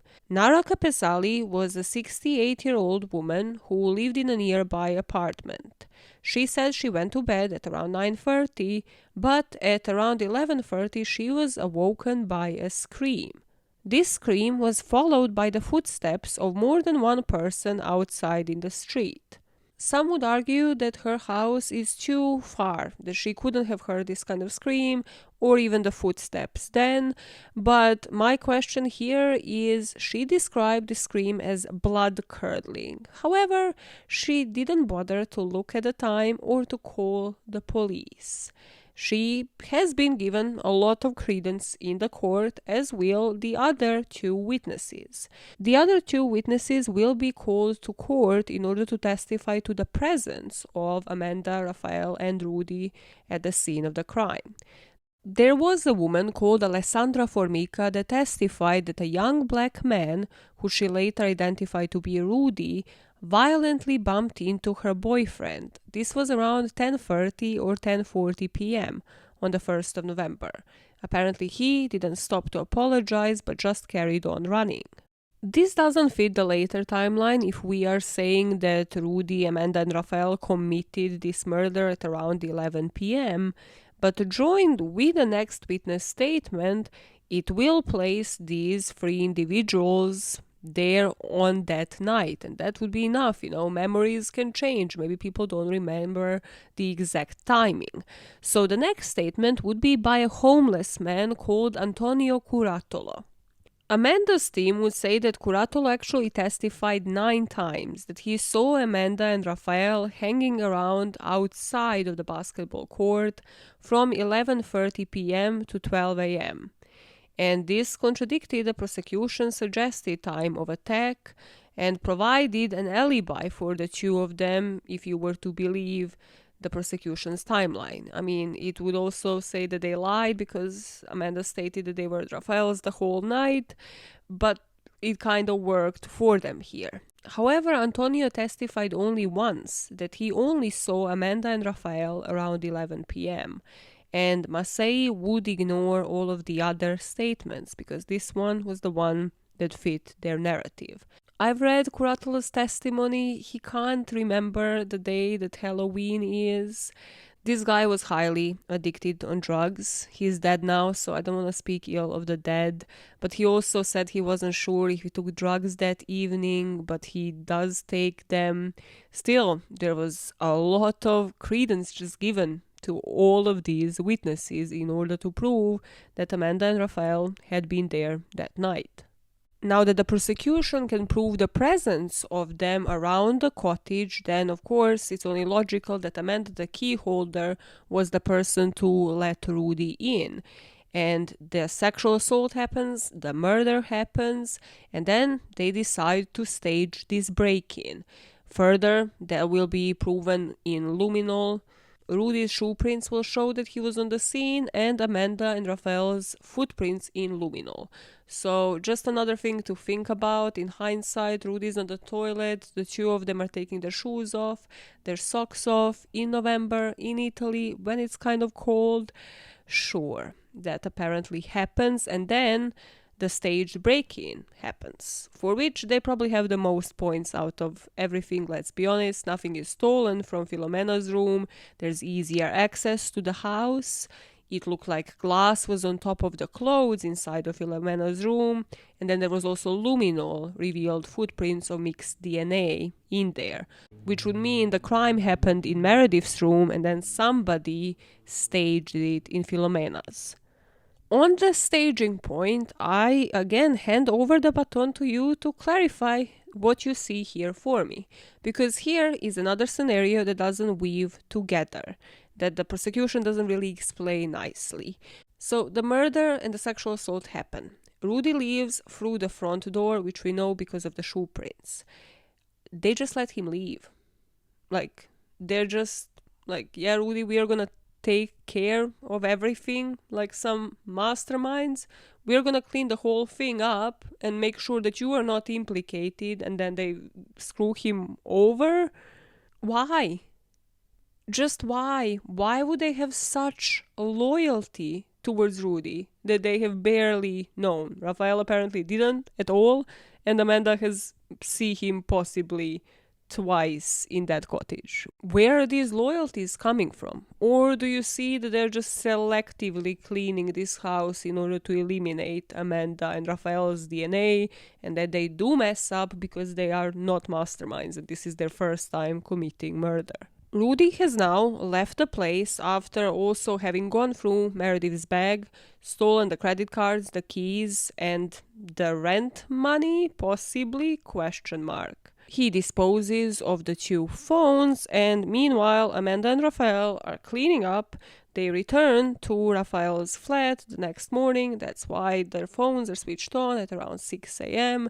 and laptop suddenly starts showing up some activity and playing some music, and then they maybe go to sleep, maybe they don't, maybe they plan it all out what they're gonna do once Amanda is supposedly to return to the cottage the next day. The question I have that I haven't seen clarified in other places is, why is Amanda returning to the cottage the next day? Filomena was supposed to spend the day at the fair, so we don't really know when she would have returned home herself. The other people apparently were also still all out because it was the Day of the Dead. I always forget what it's called, like the 2nd of November in Italy. So they still weren't supposed to come back, to go to uni, to go to work. which would have allowed these two individuals maybe even more time. Why was she the person to discover this crime scene? Yes, she doesn't have any true crime, any justice system knowledge at this point in time, so maybe she just wasn't thinking rationally. She thought she would get away with it, but it isn't woven into this story. It will be their return to cottage and the 111 calls that will convince even Judge Micheli. So from pre-trial, this judge had already been convinced. Micheli addressed the reasons for deciding that Amanda and Raphael should stand trial. He noted Raphael's apparent lies about the time he made the emergency service phone calls, and he dismissed his defense's claim that the disposal of Meredith's phones did not allow time for Raphael to get to the cottage after watching his film, kill Meredith, and then dispose of the phones in the Esperandia where they were found. Of course, the strongest evidence for the prosecution will be what these police will actually encounter on the scene. Amanda's footprint was found in the hallways in Filomena's room, then Raphael's footprint in the bathroom, and then Amanda's blood mixed with Meredith's in those drops in the bathroom, outside of Meredith's room, and in Filomena's room. And this, we have to admit, even with all of the holes that I am mentioning, if you are a judge, if you are just a listener to this, if you are anybody who isn't inside of the lab, behind the microscope, or behind of all of these apparati that they are using in order to tell them what this evidence actually means, unless you are actually a scientist, you're only reading what they give you, and that paints a picture of somebody committing a crime, then going to toilet for cleanup, and then going into this woman's room to stage the break-in. So I can understand how even those judges at pre-trial and trial, the Kercher family, everybody following this case from the beginning, hearing this, it doesn't matter that the story doesn't flow, that there are gaps. There are people putting them there during that night, and then there is the evidence that they have heard of since the beginning that says that there is mixed blood on the crime scene. I can see how once you hear that, you can overlook all of the holes in the story, because there is the blood of the victim and somebody else on a crime scene, and the only reasonable decision is that somebody else has been involved in that crime. The prosecution team will also conduct this demonstration in court in order to demonstrate to the judges that the contamination on the bra clasp couldn't have happened. So they conducted this whole demonstration and then returned with a white bra, showing that the contamination wouldn't have taken place. And with this, the only conclusion that the prosecution wanted you to come to is that all three of these individuals left presents at the scene of the crime. Judge Micheli would agree with the multiple attacker theory. He reasoned in his report that Raphael and Amanda seemed to have returned to the cottage sometime after Meredith was dead, cut off her bra, moved her body, and staged the scene in Meredith's room. He'd also agree with Patrizia Stefanoni's conclusion that there was no chance of contamination, that the DNA is unique to every individual. It doesn't matter how much of it you can actually extract from those items. Patrizia would tell the court that there was no possibility of contamination in transit to the lab, where the tests were conducted, and that there had not been a single instance of contamination in her lab for at least 7 years. She told the court that every precaution had been taken to ensure the different traces were not mixed. Back to our timeline, now that the scene has been staged, eventually Amanda and Raphael do clean up, and then they of course have to return to Raphael's flat. And this is where another witness testimony comes through. This will be the testimony of Hekuran Kokomani, who was the Albanian taxi driver, who was 34, and he said he was threatened by Amanda. He couldn't really remember the exact date, either the night of or the night before the murder. So he said he was just driving in his Golf near the cottage where Meredith lived, but he stopped because he noticed some bin bags on the road. And this is when Amanda and Raphael emerged from the darkness. Amanda was wearing a black scarf around her neck, and it partially covered her face. So she started screaming at him and pulled out a knife out of her bag. And it was about 8 inches long. So she was screaming at him, "Come on then." And the boy, Raphael, apparently had a similar knife. Hekuran said something in their eyes troubled him. They looked off their heads. His testimony had changed a few times. He would say that Rudy emerged in one testimony and that the knife Amanda was holding was used to cut a cake in the cottage. He recognized Gude because he met him before, but he only connected the other two once he saw them on the news. He didn't have any reason to lie, but also it could be that the date he remembered was wrong. The judge at the pre-trial would find Hekuran's testimony far from discredited. He said that yes, Kokomani didn't have his dates straight, but that he was both in the vicinity of the cottage on the 31st of October and the 1st of November. Judge Micheli further stated that when Kokomani gave his statement, he described seeing a car that had broken down on Via della Pergola and a tow truck that had come to his aid.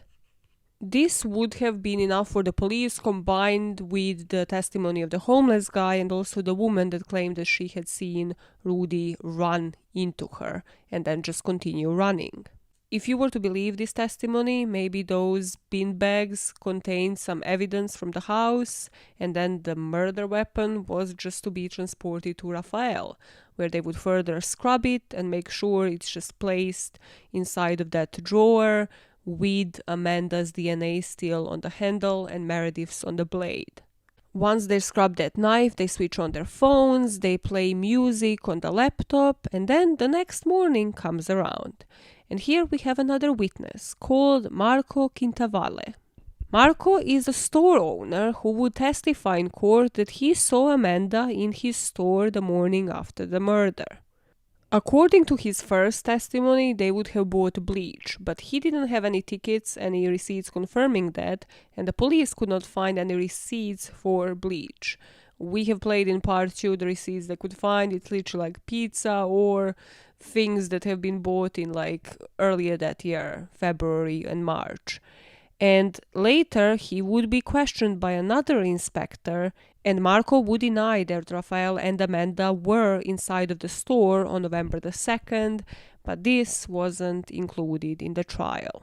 After this, insinuating more cleanup had happened, Amanda and Raphael had to stage those calls to the police, but according to the prosecution, that would be after the postal police had already arrived, after having found the phones that were disposed of Meredith's. We have Filomena saying that Amanda told her the police was already called, but then called them after she chatted with Filomena. We have Amanda saying that she would call Meredith's phone until the last ring, but those calls lasted only for 4 or 3 seconds. That everything to the prosecution just looked like further staging, in order to make sure that there are logs, that they have been worried and haven't just been prolonging calling the police to the latest moment. Then there are lies later that the police will say that those signed statements were obtained lawfully, that she has thrown Patrick Lumumba under the bus, that Amanda had just been waiting for the first person to pass the blame on. 3 completely differing statements, but in all 3 of them she had stated that Patrick had something to do with it. Micheli noted that the police found both Amanda's and Raphael's behavior suspicious almost straight away.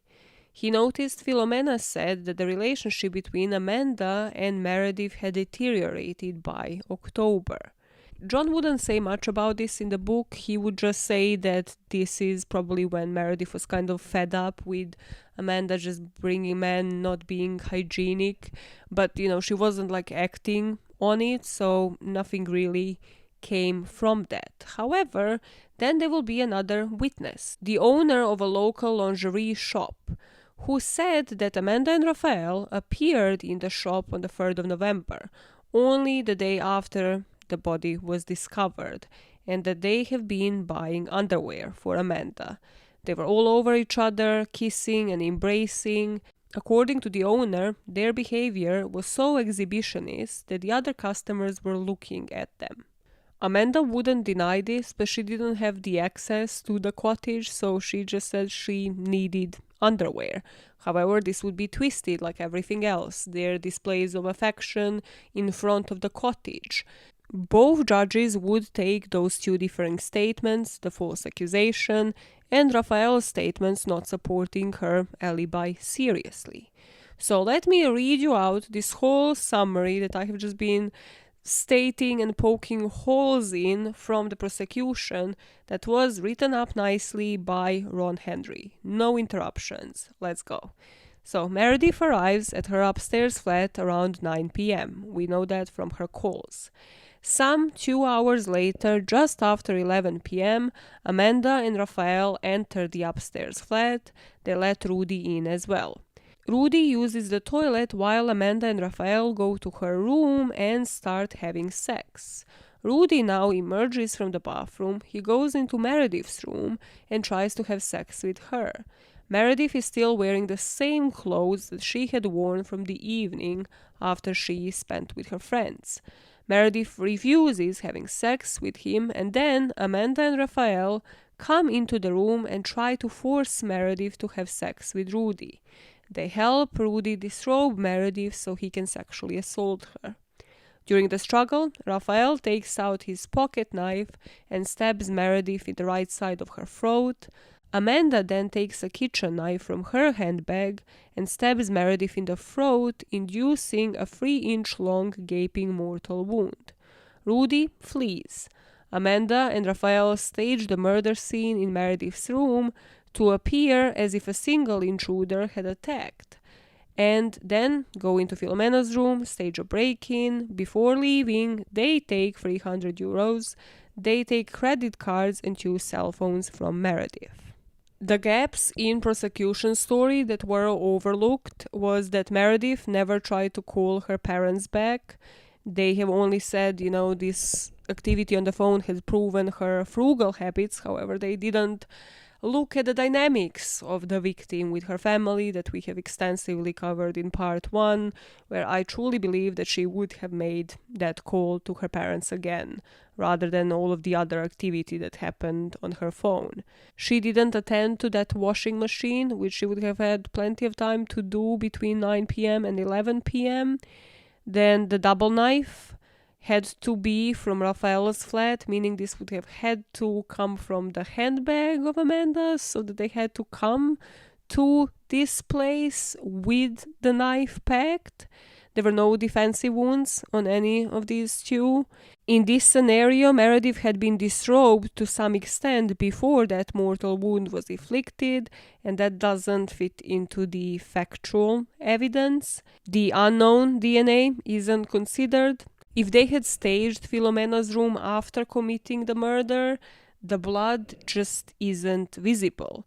There's a rock that is inside of that room that has no blood in on it. They would also have had to position that rock in such a way to have fallen right over the bag. There's just that luminal blood, which also is weird because that room is a mess. It would be really hard to just make sure that it's cleaned up after them. And then the witness testimonies and digital data is just really made to fit into this storyline rather than it being the other way around. Looking at the defense's account of events, so this is meant to fit the earlier timeline.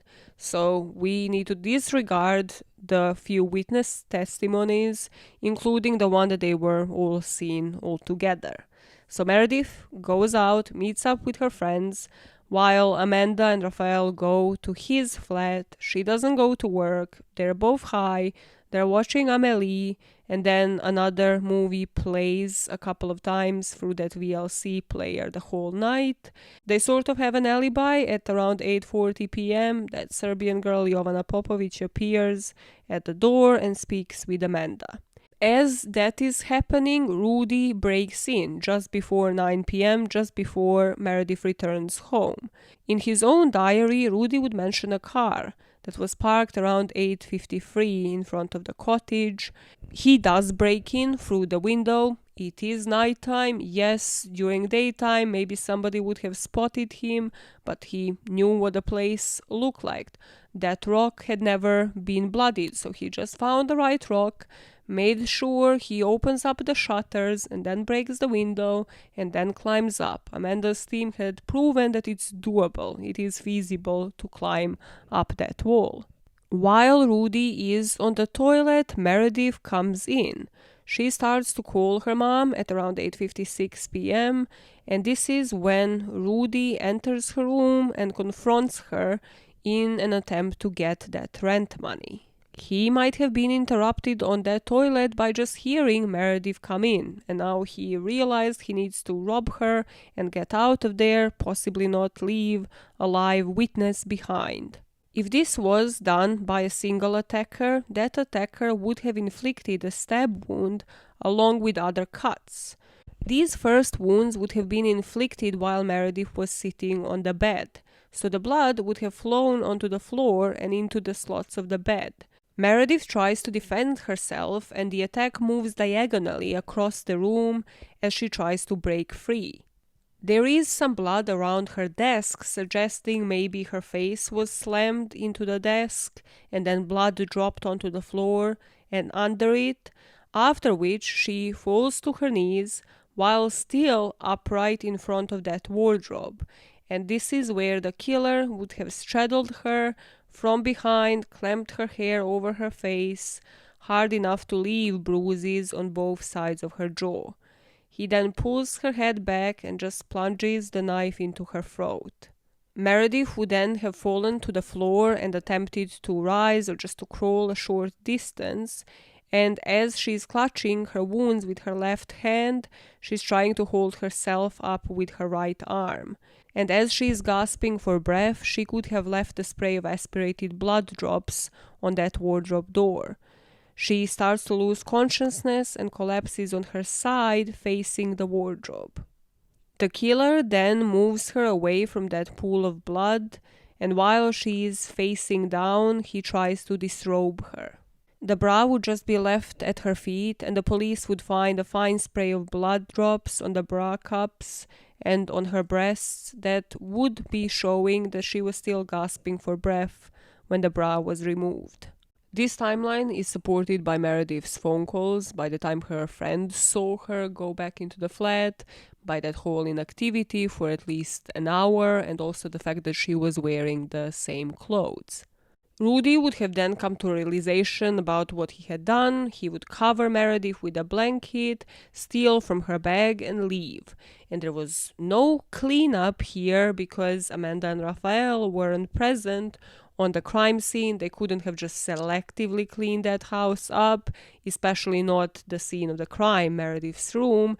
And here the whole contamination process comes into play, because it wouldn't be until the appeals process that Amanda would have the evidence, the bra clasp and the mixed DNA in that house that was found when luminol was sprayed, and also the double DNA knife would be examined by outside experts. So here they just had to rely on saying how Patricia Stefanoni had conducted this investigation. So it was made clear that Patricia had not stated that Meredith's DNA was extracted 500 times from the knife sample, but that the DNA was extracted 50 times from Meredith's sample, and was then used to compare it with other biological traces, including the one found on the knife. The defense team would also bring in a geneticist called Sarah Gino. She was to challenge that regarding the DNA on the knife, saying the sample that tested positive for Meredith Kercher's DNA was so small that it had to be amplified much more than normal. Dr. Stefanoni would be cross-examined here. She would state that the DNA is unique to each and every individual and that it doesn't matter how much of the blood there is, the material on the blade matched that of the victim. the strongest point for the defense was when they had the DNA consultant Adriano Talibracci testify that there was possible contamination on that bra clasp, because what has been done in terms of collection there wasn't in line with what is recommended by international bodies. 47 days had elapsed between the discovery of the body and the retrieval of the bra clasp, and during that time, successive visits to the cottage could have possibly contaminated the scene. The prosecution also stated that the crime scene has been sealed off, and what the defense team could never explain was how Raphael's DNA was on a bath mat in the toilet, and then also why would have Meredith's DNA been in Raphael's flat, because she had never been there, and how would they have contaminated that scene when the flats were 10 minutes apart. On the knife, Carlos Torre argued for the defense that the partial in and out action of the smaller knife was what happened here, and that no such knife had ever been found that had Meredith's blood on it, or even Amanda's DNA and Meredith's blood combination.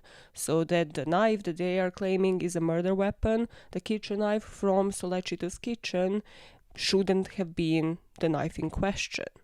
What the defense team hadn't argued well, according to John's book and also my own opinion, are two things. One was that they never really contested that the size of a larger knife wound could have been present, so they always said it could have been two knives as well. They couldn't really contradict that well. And the second thing is that even the defense here in the first trial argued that the final blow occurred while Meredith was lying on her back, and that there were signs of three aggressors, so Meredith could not have cried out after that stab wound. So it just seemed that during the pre-trial and the trial, because the experts still haven't examined that evidence and found out that Meredith's DNA wasn't actually on the blade of the knife, that they couldn't have had the strongest case when it came to that particular piece of evidence.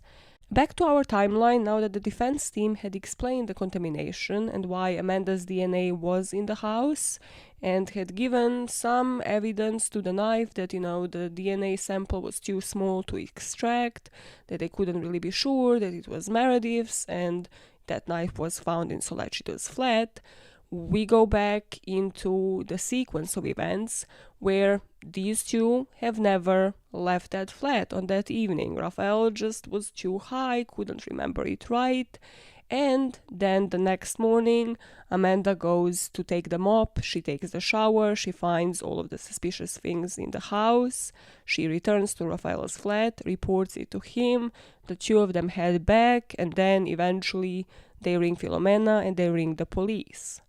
In this account of events, she doesn't buy the bleach, there were never any receipts to prove that, so she doesn't actually go to that shop. She does behave oddly, because she's nervous, she doesn't even think that she's a suspect here. Raphael is there comforting her. They do go buy the underwear because the house is being inspected by the police. Now let's go through the holes in this theory. The defense's theory can be considered as the single intruder theory. So you let me know once you finish this video what you think in the comments, but really once I finish this research, I think a lot of people will either think that Massey's report was correct, that the conviction was correct, and that all three of these individuals we are talking about are guilty, or you will lean towards the single attacker theory. Even though the holes here are that there was still some unknown DNA on the scene that has never fully been excluded, we need to discard what a lot of people would consider factual evidence, the luminol prints, that there was never a print facing Meredith's room, so who locked the door or how was that eliminated from the evidence. Then the murder weapon, if you believe that Meredith's DNA was on the blade of the knife, how did it end in Sollecito's flat? You need to believe that Filomena's room hasn't been staged, that was the entry point, that only one murder weapon had been used, and that it was a completely different knife that then they have disposed somewhere else. And that even the things that happened at the murder scene, such as her body being placed in such a way, what was considered that was done by different people, her being dragged from the wardrobe area towards her bed, Meredith being disrobed and then covered by the blanket, that all of that had been done during the struggle just before Meredith died, and then that person just didn't want the body to be uncovered. This theory still doesn't explain why Amanda's lamp was in Meredith's room, her behavior, why was she suspicious but then took like at least hour and a half, if not 2 hours, to come back and then call the police. But also when you see the whole picture here, the holes in the single intruder theory, once you actually look at the evidence that will free Amanda and Raphael, you can see that it flows a bit better, at least in my opinion, because all of the holes are based on speculation and just psychology. What I mean by that is if Meredith's DNA wasn't in Sollecito's flat, if the luminol prints didn't even contain Meredith's and Amanda's DNA combined, if the bra clasp evidence is discarded, then all of the holes are based on psychology behind Meredith. Was she just frugal, or would she have called her parents back? And Amanda's behavior afterwards. Why did she act in such a way with Raphael? Why didn't she report this to the police earlier? And also then, why did she give 3 different statements, all of them accusing another man that wasn't there? Going back into the point of view of the Kercher family, now at trial, Amanda would take the stand, and she said of Meredith's death, "It was a disgusting death. I imagined that it was a slow death, a death that was shocking, yucky, disgusting." When Francesco Maresca would stand up in court and ask Amanda if she suffered because of the death of her so-called friend, Amanda replied, "Yes, I was very shocked. I remember Meredith, but in the end, I knew her for a month, and first of all, I'm trying to get on with my life." The Kercher family, of course, found this to be extremely callous response regarding the murder of somebody whom she was claiming to be friends with. The court will hear Amanda's mom, Eda Melas, take the stand saying that they got along great, that Amanda told her about the fun things that she and Meredith did. But John in the book would say that nobody addressed the fact that Amanda really wanted to immerse herself in Italian language. Like even the text messages that are included in, I believe, part 1 now, between Amanda and Meredith are still mostly in Italian. Meaning that maybe that is why the two of them didn't really hang out as much, apart from the two of them being different. It's just that nobody really addresses that, and Kercher family would always say that all of the statements about the two of them being friends are just contradicting everything that Meredith had ever told them about Amanda. The courts would then hear from Raphael's dad, who said that his son always carried a knife in his pocket, then that is something that he did since he was a young boy living in the country. Finally, John was given the chance to take the stand and tell them the story of being in the bank, getting the phone call from his ex-wife Arlene, and scrabbling through the various foreign desks at the newspapers, knowing that he will find out that it was Meredith who had been killed. John told them about the relationship between Amanda and Meredith, rather Meredith's version that she was telling to her parents, and he also told them that when Meredith was 17 years old, she had trained karate for a year, getting her third belt, thinking that if she was to have been attacked by only one person, she would have definitely fought back. After all of the witness testimonies have been heard at the pre-trial and all of the evidence had been presented, on the 28th of October 2008, the parents will return for the verdict. Rudy was found guilty and sentenced to 30 years. This would later be reduced on appeal to 16. And Amanda and Raphael were indicted on charges of murder and sexual violence, and they were to stand trial. The parents were told that it will be at least a year before the trial date, and just a reminder, that means that both Amanda and Raphael stay in prison, there's no bail, and this won't be deducted from their sentence if they were to be found guilty. And under Italian law, the judge was also obliged to publish a report on how he reached a decision in both trials. What this means is that their trial will only start in January of 2009, and they take the summer as a break, so the two of them are just chilling in prison, waiting for the jurors to return to hear the rest of the evidence after the summer break. Their fate is determined by 2 judges and 6 middle-aged jurors, all of them selected at random by a computer. And the murder trial was to be combined with a civil trial, the slender one, the false accusation one against Patrick.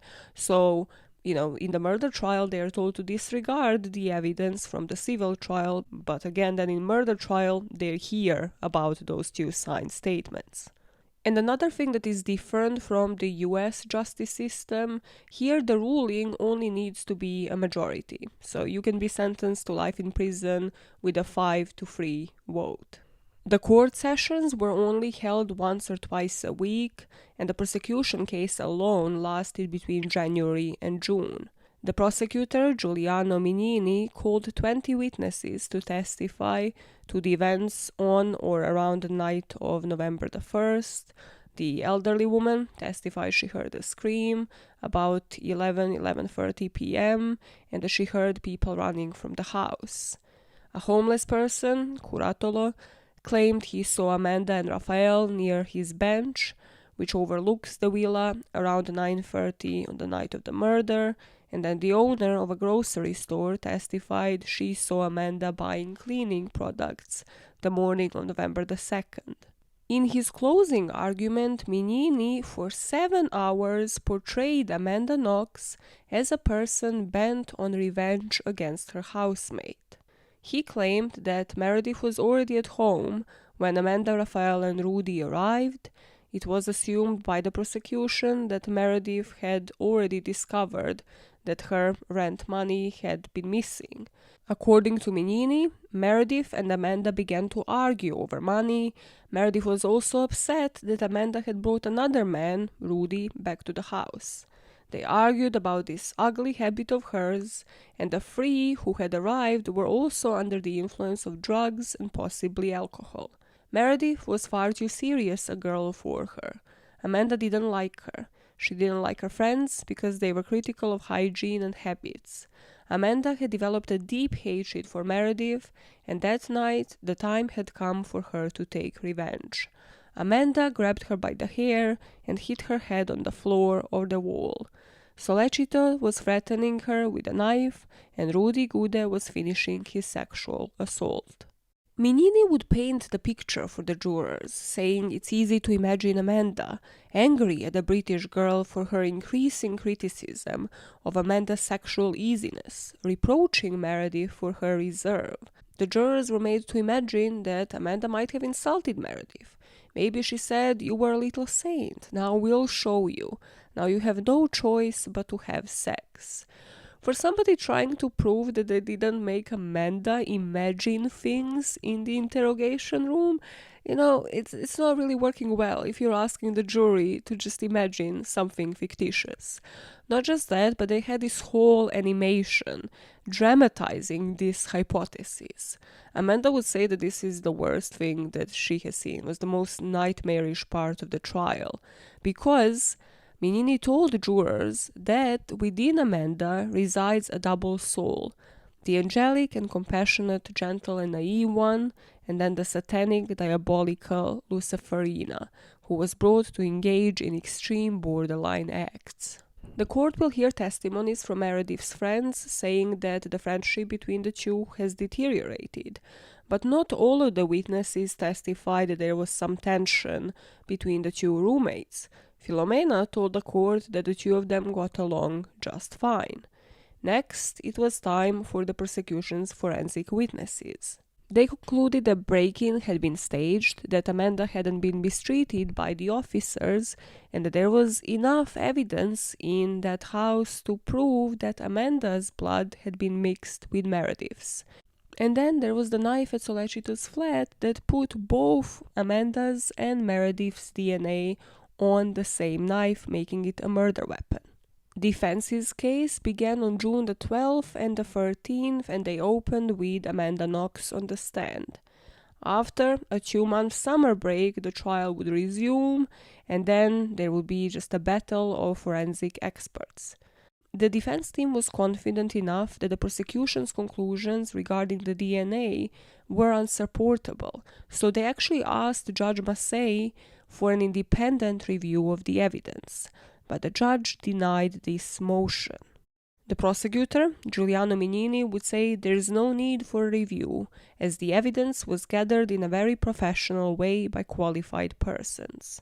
And just like that, after 11 hours of deliberation, the 2 Italian judges and 6 jurors will reach a unanimous verdict. They found Amanda Knox guilty of murdering Meredith Kercher. Amanda was sentenced to 26 years in prison, and that included 1 year for implicating an innocent man in the crime, and Raphael was given 25 years behind bars. And the prosecutor, Mignini, added that Amanda should serve 9 months of her sentence in day isolation, while Raphael should serve 2 months of his sentence under the same conditions.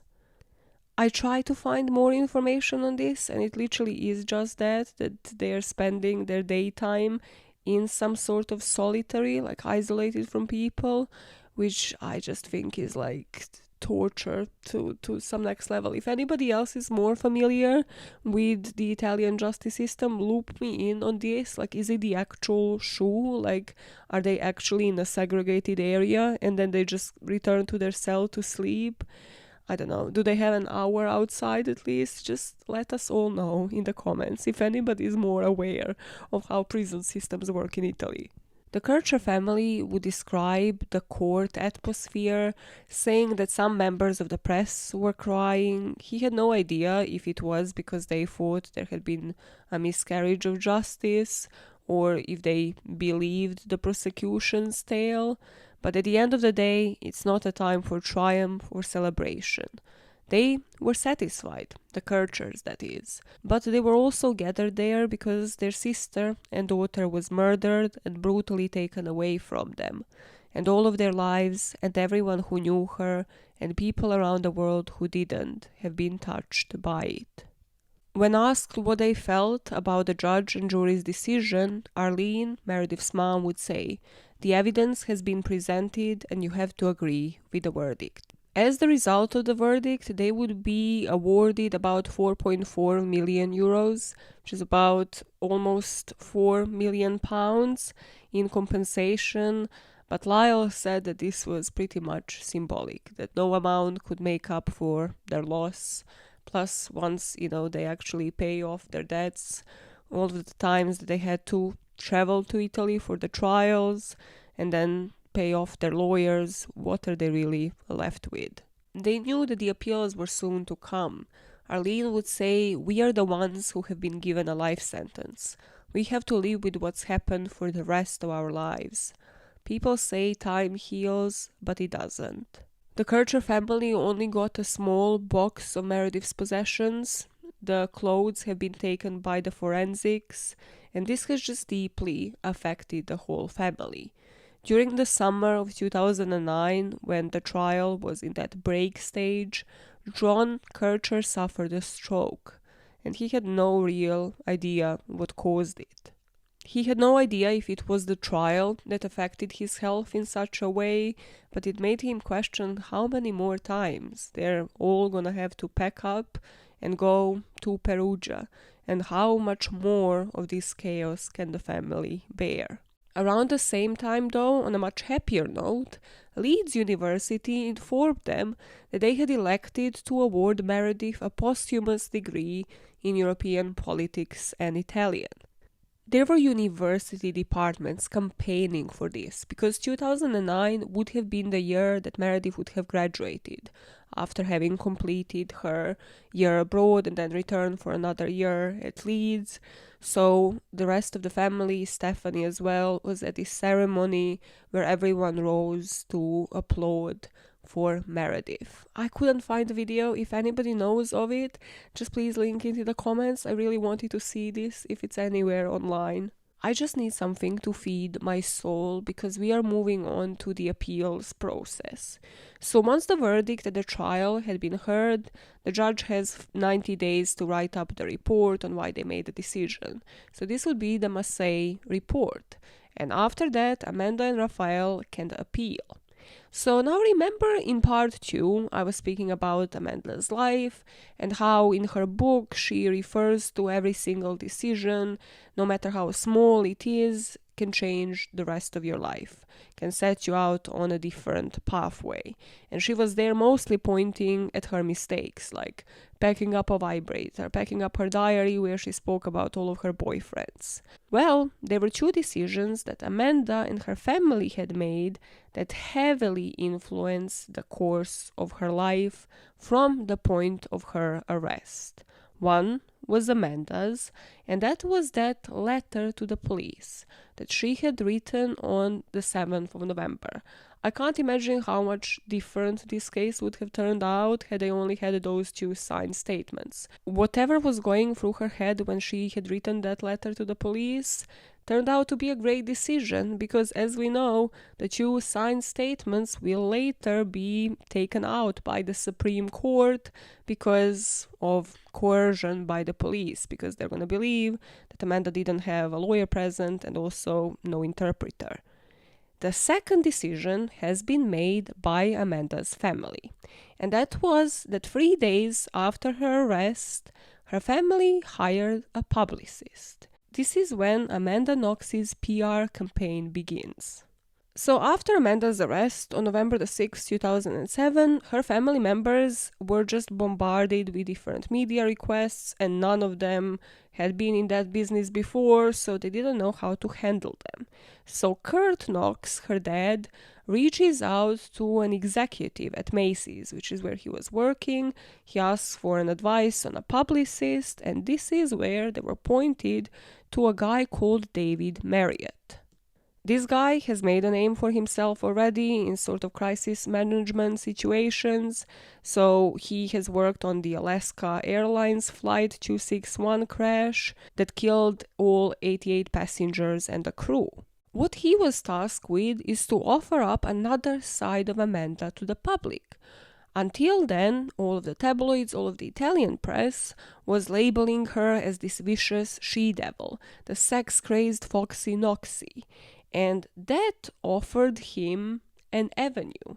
Amanda was already known in the news. She was already portrayed. The world wanted to talk about her. So what you have to give them is the information that they don't know. Where does the Foxy Knoxy nickname come from? What do her friends and family have to say? What do people in Seattle actually think? Give them the other side of Amanda. And he did that by enlisting her friends and family, targeting specific news organizations that he knew wouldn't really be biased towards what they have already read, help reshape how the world saw the young Amanda Knox. In 2008, Friends of Amanda Knox, her group of supporters, has been formed. They have a website as well that's running today, and they ran social media campaigns raising money for her case. Now, Marriott at first told the parents not to give their interviews, not to say anything. However, with time, he knew that will have to change. In the agreement with Amanda's lawyers, they agreed for the Knox family to give interviews to shed light on the other side of Amanda, but they weren't giving interviews without a guarantee of positive coverage. The shows that Marriott was aiming for were the national TV news magazine shows. So 2020 had done a segment on Amanda Knox. They have actually even sent their own expert to Perugia to examine the evidence, and that show raised serious doubts about the case against her, and then 48 Hours did the same. During this time, however, 2009 trial happened and the verdict had been read. They have been sentenced to over 25 years in prison. So Meredith felt sunk. So now it's not just enough to shift the narrative, because there is a whole segment, there is a website now driving that narrative in the US, giving them the other side of Amanda. Something had to change. Just shedding doubt wasn't enough, so the narrative now started being the evidence was insufficient.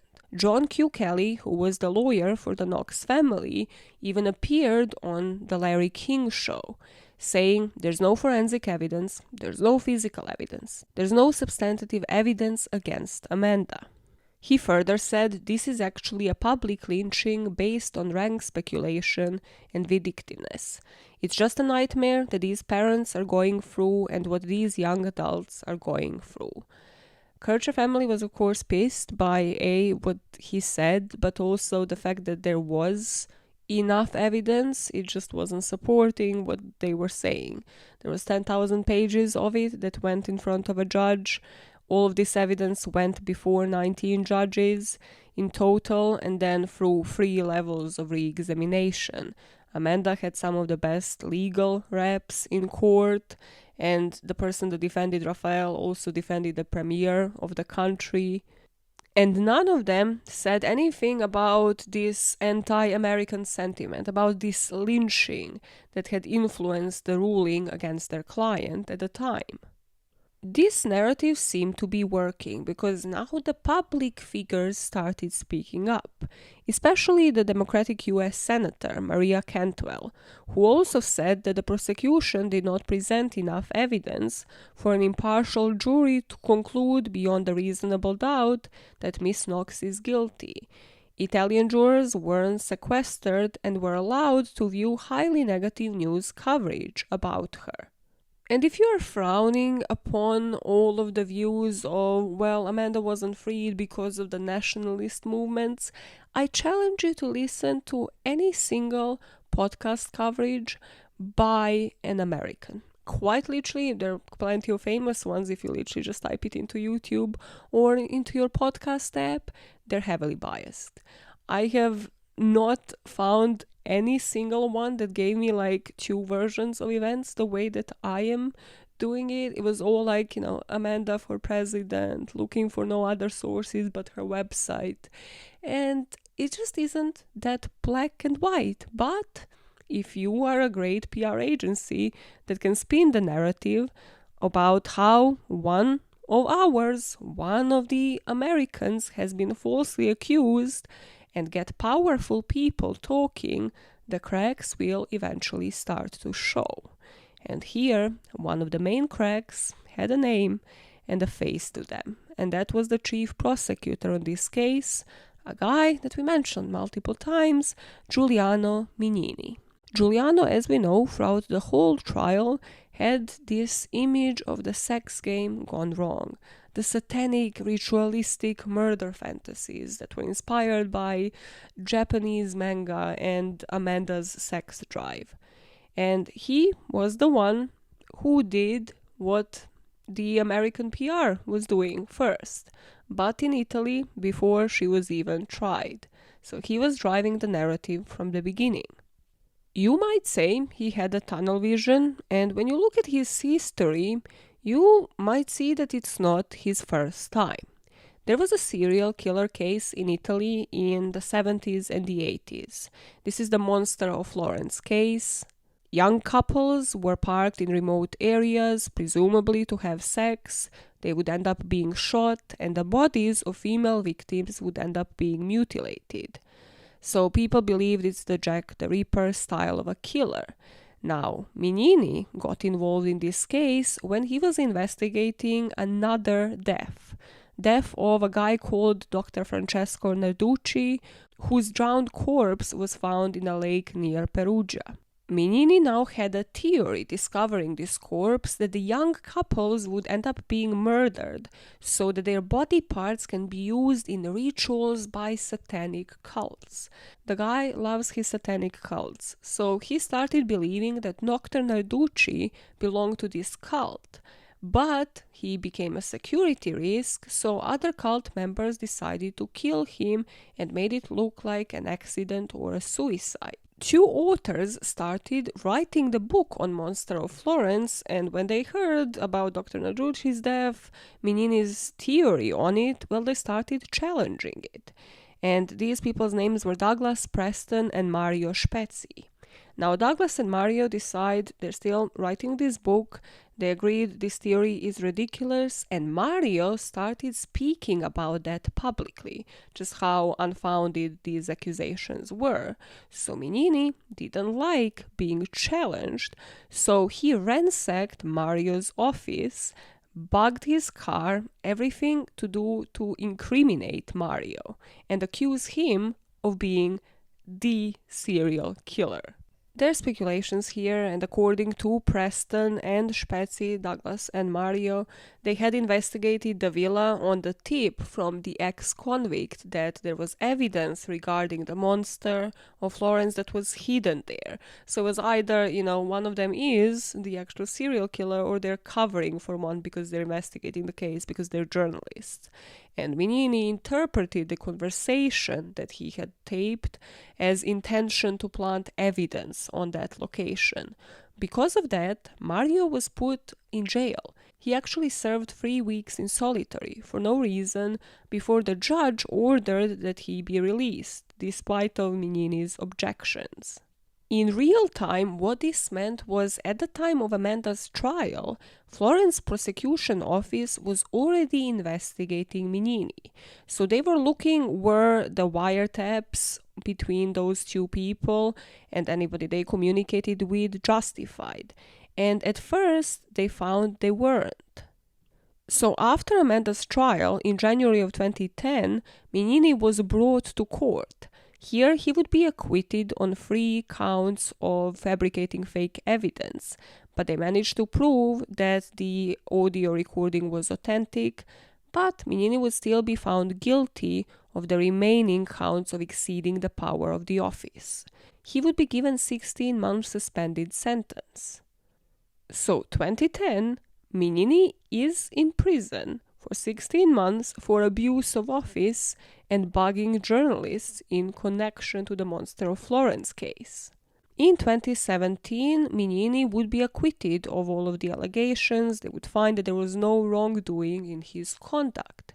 So you can either see this as just a part of Amanda Knox's PR campaign, or you can see that there was some wrongdoing here, a clear pattern of behavior, abuse of office, forcefully interrogating people, wiretapping their phones, calling it a crime of satanic nature. But what is for sure is that this was Amanda's entry card. If you can plant the seed, there was one rotten apple, and that rotten apple is the chief prosecutor on the case, who is to say that everything else shouldn't be put into question, from the evidence collection, from everybody else on the case. I have seen comment conversations on part 2 here about so many other people on the case and their connections to criminal organizations, etc. I just don't have the time to include this, because this is already at a 3-hour timestamp. So you can put those in the comments for other people who are unaware.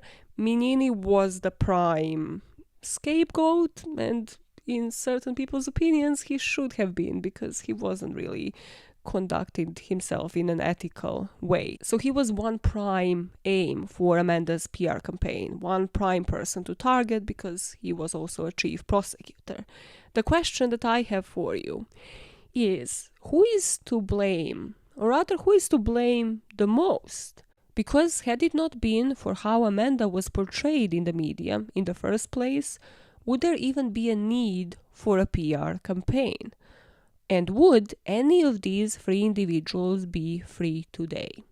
That's something that I really want to know. And my main reason for covering this case, because here, from the first time I have heard of this case, I have seen a chain reaction like nowhere else. Where Amanda was the face of it, I can tell you just from how many hours I have spent researching this, how hard it was to find anything on Raphael and Rudy. Amanda was a clear face. And you can say it is because it's an international case, it happened abroad, the laws are different, people are so enthralled with like the justice system and how brutal it was.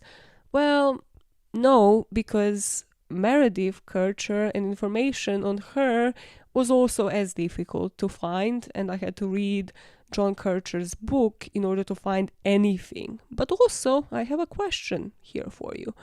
Have you ever heard of a case of Lucy Blackman? I have done a deep dive on it, and I can bet, unless you are literally a subscriber from probably day one, that you probably haven't. And on the surface, some may say that case again happened abroad, it happened in Japan, it involved hostessing, again, completely different thing that you had to learn about its culture. But if you Google it today, you will barely find any searches beyond like 10 years ago. While this case, if you really take it for the DNA evidence, for what actually convicted these people and then later would set them free, how many times have I repeated the words knife or double DNA knife and a bra clasp? Because that's truly what the basis of it was, what the basis for the conviction of these people was. Meaning that this case, whatever your opinions are about Amanda's PR campaign, is still in the news because of Amanda Knox. Now that I actually kicked off and you know what the basis for appeals would be, let us talk about them. So the Italian justice system would afford people convicted of crimes 2 automatic courses of appeal. The first is to the court that made the original conviction, and should that appeal be unsuccessful, then they can go to the Supreme Court. Rudy, having been convicted through the fast-track trial, would be the first appeal to be considered. So before Amanda's and Raphael's appeal, Rudy's ones would happen, and in December 2009, his conviction was upheld. But even though that happened, his sentence was reduced to 24 years. And because a fast-track trial allows a third of the sentence to be cut, he was finally sentenced to 16 years in jail. This will never make sense. It doesn't matter how many times I read it. Does not matter. Make it make sense. In Amanda and Raphael's case, this will reach the Supreme Court, the Court of Cassation, and here it's basically like an audit. So the Court of Cassation cannot overrule the trial court's interpretation of the evidence, but they can just correct their interpretation of the application of the law in order to ensure that they are correctly doing their thing. And while waiting on the decision for Amanda and Raphael, the Kercher family got a recording of Meredith from a fellow student. This was lent to the Kercher family. It was done for a project by a fellow student at Leeds University, and it just made the Kercher family so happy. They said it was just so heartwarming to hear Meredith's voice again, and just the way she spoke. It's just like with Some Say video, where they again have this visual representation of their daughter just moving and living. She was asked here, what are you studying and why? And Meredith responded she's studying European studies with Italian because she's interested in politics and languages. She became interested in Italian after holidays in the country. And then she was asked, did your parents tell you what to study? To which Meredith responded, they didn't say do this or do that. My mom was a major influence because she got me interested in politics by watching the news and various programs. My father, who is a journalist, was also quite an influence on me, as we shared similar interests and music. Next, she was asked, what do you look for in a relationship? To which Meredith responded, trust. If you are just getting to know someone, then you need to talk a lot to see what they're like. Never meet someone and you are just getting to know them and think that it might lead to marriage. I don't want to get worried about it. I don't need to depend on someone, so I don't worry whether I'm going to meet someone to complete my life. And the final question here was, have you found your own identity? To which Mez said, difficult to say. Magazines tell you to find the real you, but in the end, it's what you feel comfortable with, who you are, and not pretending to be something you aren't. I got chills down my spine. I just got chills down my spine. Now that Amanda and Raphael lawyers filed appeals, unlike in the US justice system, judges and juries decide appeals and can base their decisions not just on the legal errors, but also on the new evidence and additional testimony. So here, they finally had the opportunity to have different unbiased experts actually looked at the evidence. And Amanda will say these were court-appointed experts. So it's not like she had hired, her family had hired some Americans to examine the evidence and it would be completely biased. So this appeal was considered from December the 11th, 2010 and June the 29th, 2011. And July the 25th, 2011 was an important day for both Amanda and Raphael, because this is when the forensic experts Stefano Conti and Carla Vecchiotti from Rome's Sapienza University arrived in court with laptops, a projector, piles of paperwork detailing their analysis on the DNA evidence. Here, if looking for documents, the judge is called Hellman, so this will be the Hellman's report, and then Conti Vecchiotti report for the forensics part of it. These two experts will put prosecution under much more scrutiny and criticism than they were put in the original trial. They will conclude that contamination explained away most of what the prosecution saw as incriminating test results. Vecchiotti told Judge Hellman that the DNA sample from Kercher's bra clasp was so poor and mixed that he could find the judge's DNA on it too. In their conclusion, Conti and Vecchiotti stated there was no blood on the knife, no DNA from the victim, no evidence whatsoever to show that the knife was involved in any way. They confirmed Amanda's DNA was on the handle, which was expected because she was cooking at his flat, and also on the blade they discovered starch from rye bread. So it's not like there was nothing on the knife, because that would be suspicious as well, but they discovered that bread was probably cut last, but Meredith's DNA wasn't on it. On the luminol stains, they have concluded that all of them detected with luminol tested negative for blood. They criticized Stefanoni, the evidence collection, and how that in turn influenced the DNA on the bra clasp, how it cannot be ruled out that the results obtained derive from environmental contamination or contamination in some phase of the collection or handling of the items. Amanda herself testified in Italian. She was fluent in it at this point. She has learned it in prison, saying, "I have never run away from the truth. I insist after 4 desperate years that our innocence is true and needs to be recognized. I want to go back home. I want to go back to my life. I don't want my life and my future taken away from me for something that I didn't do." The revelations from the appeal process would turn the American public opinion strongly in favor of Amanda's acquittal. Donald Trump, who wasn't president at the time, even weighed in on his behalf, saying he's gonna boycott Italy if she is not freed. I don't know how that logistically would work, but sure. There were 500 journalists from all around the world on hand when the announcement of the verdict on appeal happened on October the 3rd, 2011. Amanda and Raphael were declared innocent and released immediately after 3.9 months in prison. Amanda remained convicted on a lesser crime, calumny, and that sentence carries 3 years in prison and she has already served that. John would say in the book how reading the report, the 120 pages of it here, he found it hard to believe that all of the points of the evidence that were established beyond any doubt had now just been overturned. In the report, Hellman seemed to be saying that all the evidence pointed to only one person being in the house where Meredith was killed, and that the alleged stage break-in to the cottage was not so, but in fact it was a real break-in. Hellman also stated on the motive that it seemed like an unplanned choice of evil without purpose by two good youngsters who were well disposed towards others is improbable. John also said they disagreed with the report because ever since learning of Meredith's death, the family and him have been convinced that more than one person had to have been present to overpower her.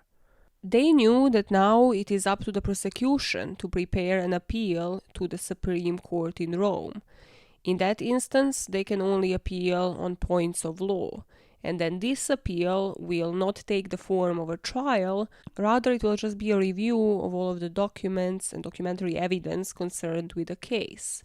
And the court can then uphold the acquittal decision, or they can uphold the original conviction.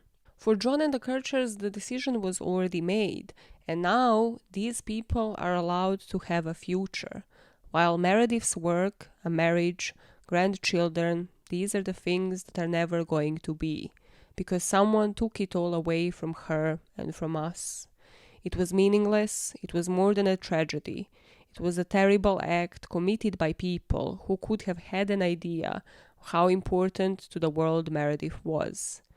Quote, I think of all the hard work that she put in during her life, her ambitions, the caring attitude that she had for so many people who are now deprived of it. There are so many people in the world who would have benefited had Meredith been allowed to live, and now they never will. We still hope that justice will prevail, and in the darkest of times, the incredible support that has been given to Meredith and us as a family reminds us of why we are still here. Every 1st of November, I shall light a candle for my sister. May she rest in peace. So Meredith, this book is for you and all of the people who loved you and love you still. This is where John's book ends. I did not want to cry before the end of this because there's still quite a while on this case to go. This is where John's book ends, with the family waiting on the Supreme Court and the prosecution to make this appeal. Now, from what I understood from my research, according to the country's legal system, every single verdict that is made in the courts for murder, terrorism, where Amanda had been tried, has to be confirmed by the court above, so the Supreme Court. Basically, they have to greenlight it before it becomes definitive. And this didn't happen. Instead, the Supreme Court ordered a new trial, basically reinstating their charges. Now, Amanda said she's gonna stay in the US. She literally was like, I'm not returning, I'm rather gonna go on a run than return. They didn't have to be present, so the trial had to happen, evidence had to be re-examined for them to decide whether they're gonna be sent to prison again. In Italy, because Raphael is Italian, he had his passport taken away and then the ID card stamped to show that he must not leave Italy.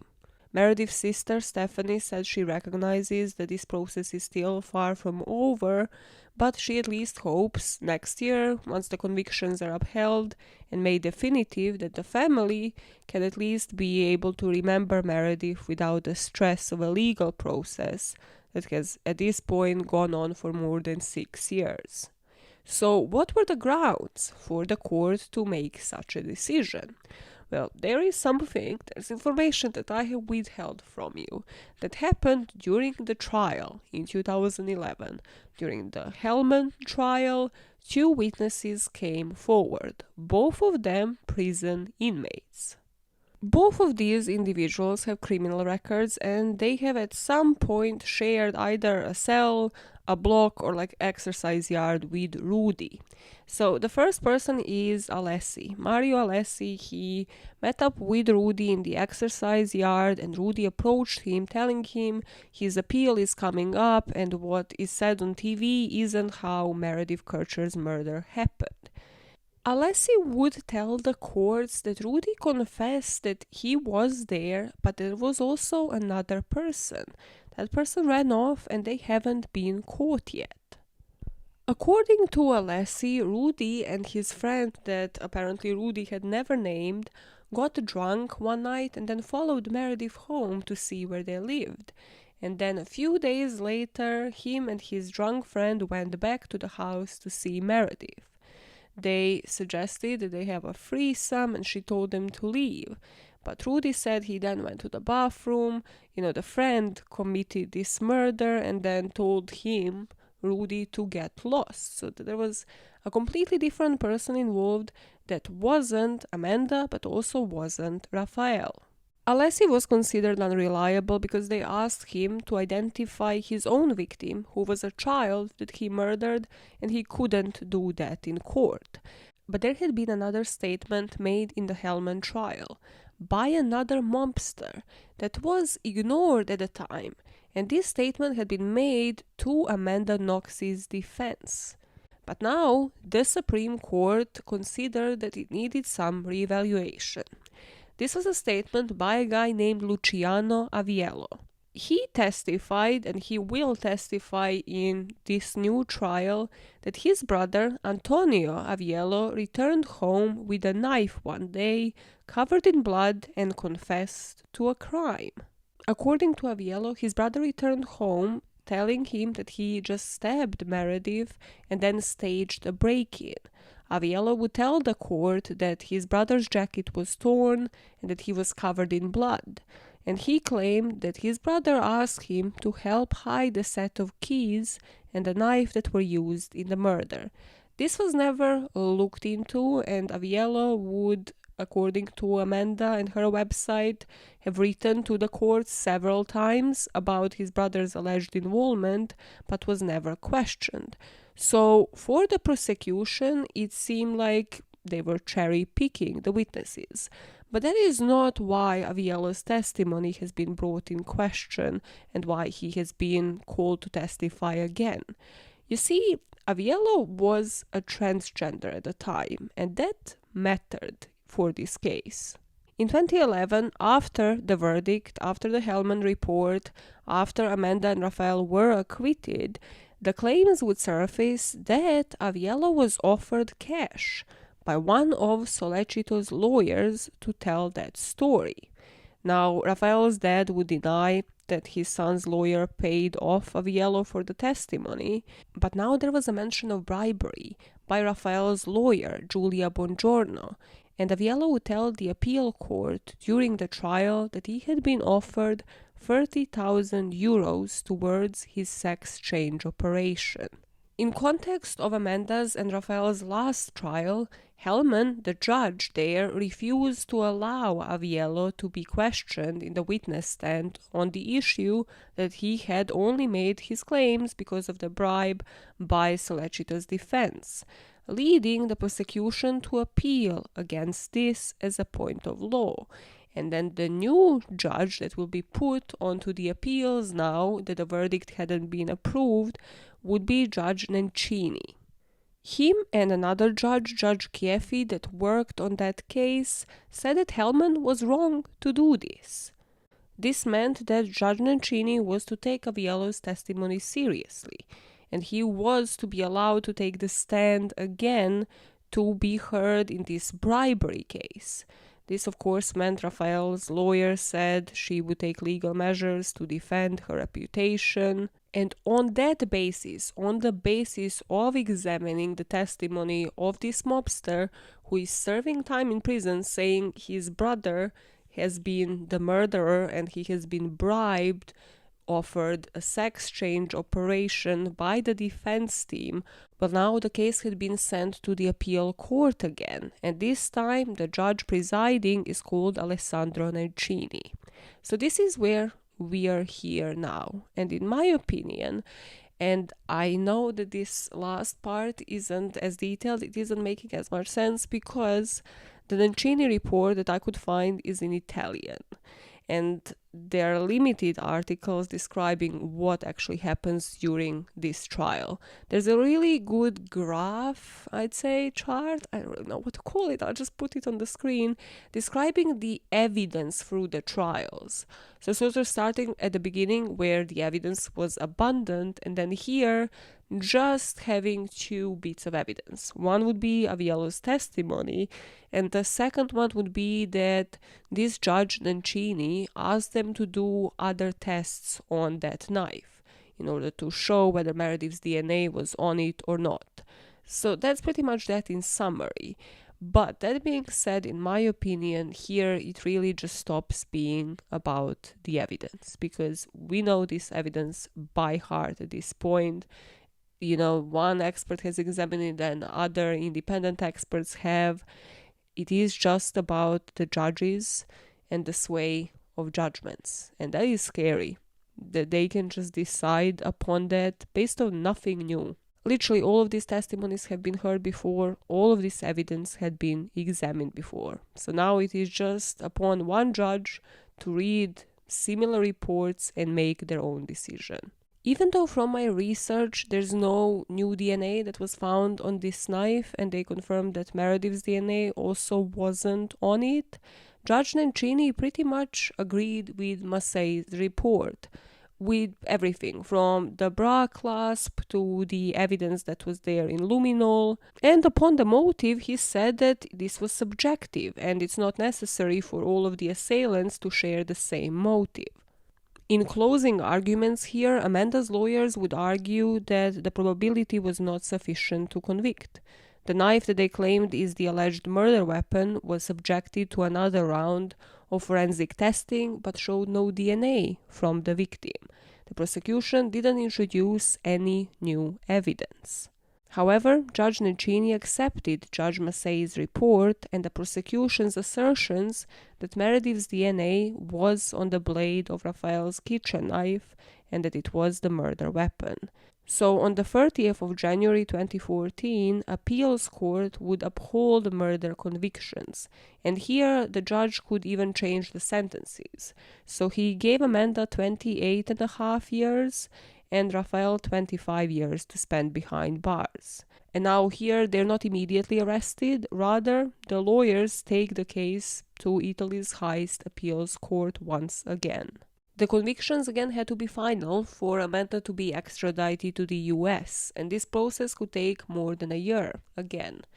The Kercher family, her brother Lyle, who was back in Italy to hear the decision upon the appeal, said, "As we've said in the past, no matter what the verdict, it was never going to be a case of celebrating anything. That's probably the best we could have hoped for. This is what we've been working towards." To finish the saga on Aviello, and here I would very much like you to chip in if anybody actually has read any articles in Italian or just different documents that I couldn't find. But in 2018, he was acquitted of all the charges of calumny, so false accusation.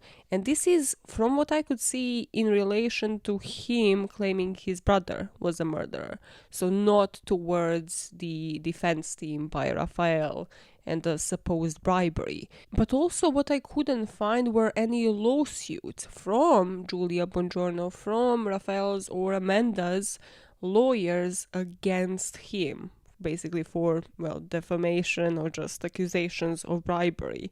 So there is some missing information that I need somebody to fill in on, because if he had just been brought to court to testify during Hellman's trial and then during the appeals court, why?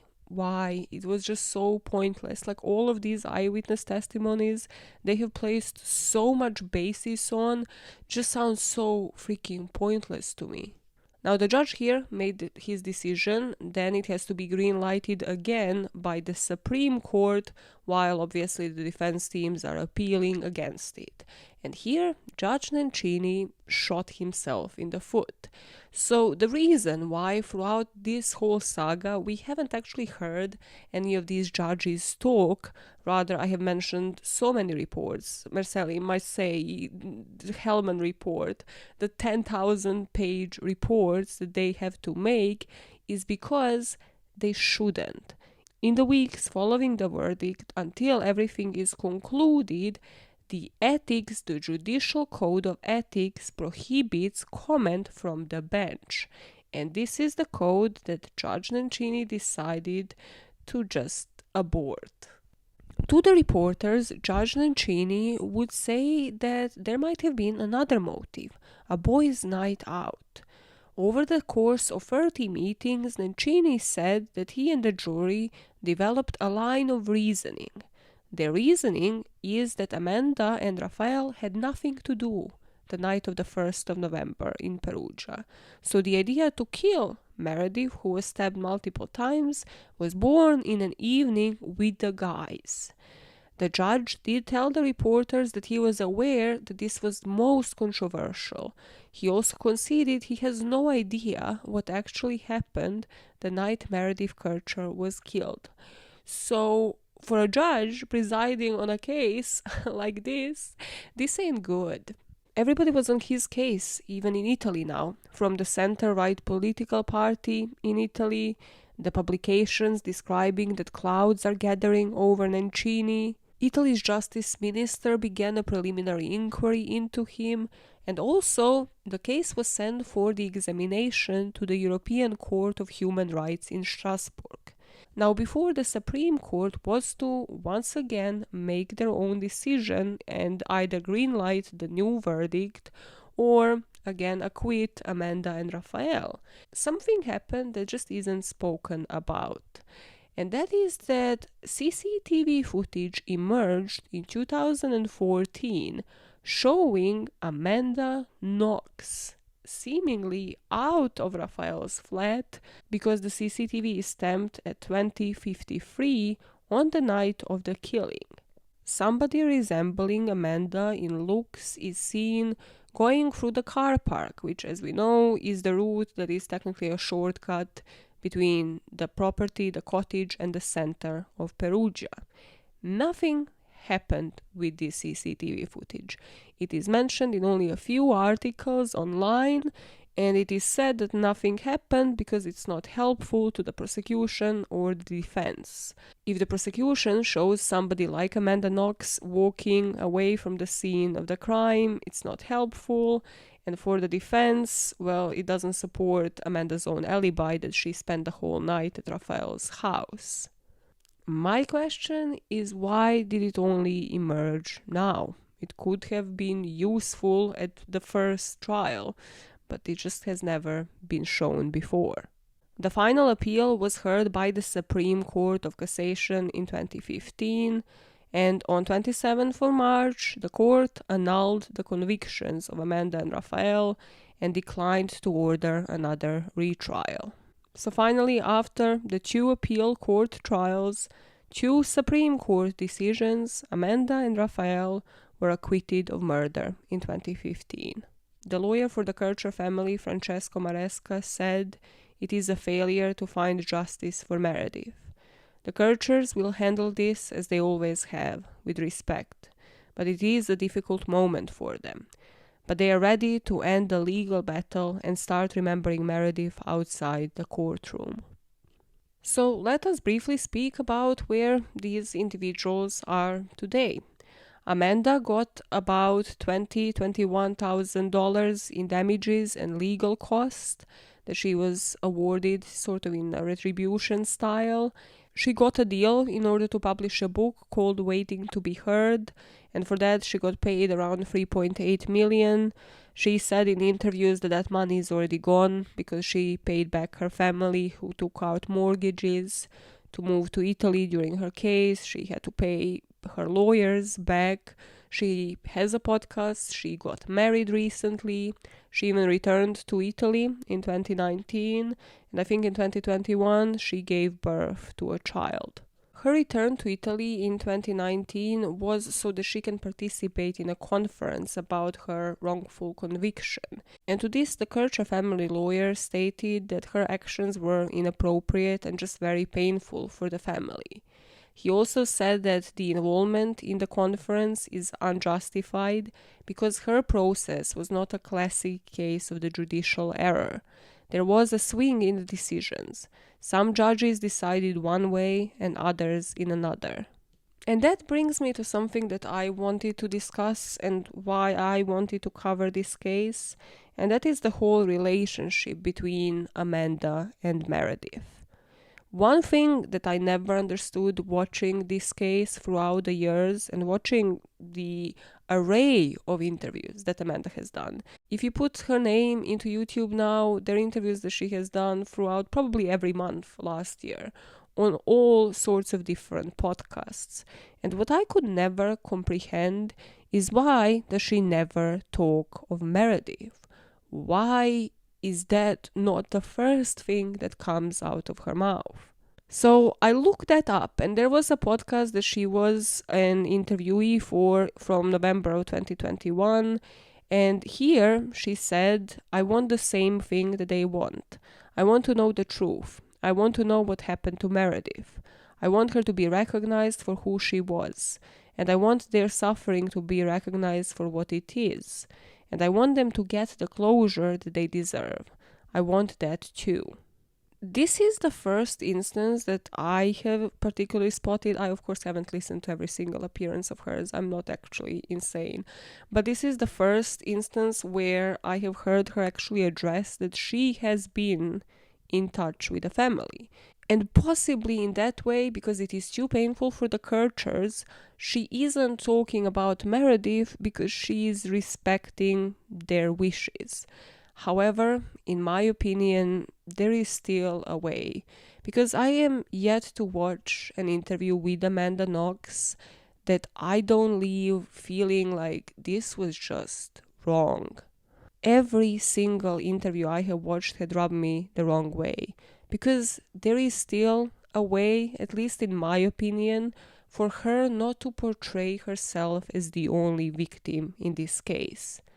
It just seems to me that there is still one main victim in Amanda's eyes, and that it's not Meredith. And she can never register that. She can never register that the Kercher family sees Amanda Knox fulfill her dream of becoming a writer, while Meredith cannot fulfill that dream. She cannot see how the Kerchers would see her return trip to Italy, which was Meredith's favorite country, which she aspired to return to multiple times over and over again. She cannot see how a family can see Amanda getting married, having a child, just moving on with her life, while their daughter didn't get to live through all of that. And I know some of you are going to hear that and say, well, what was she supposed to do? What, not continue with her life?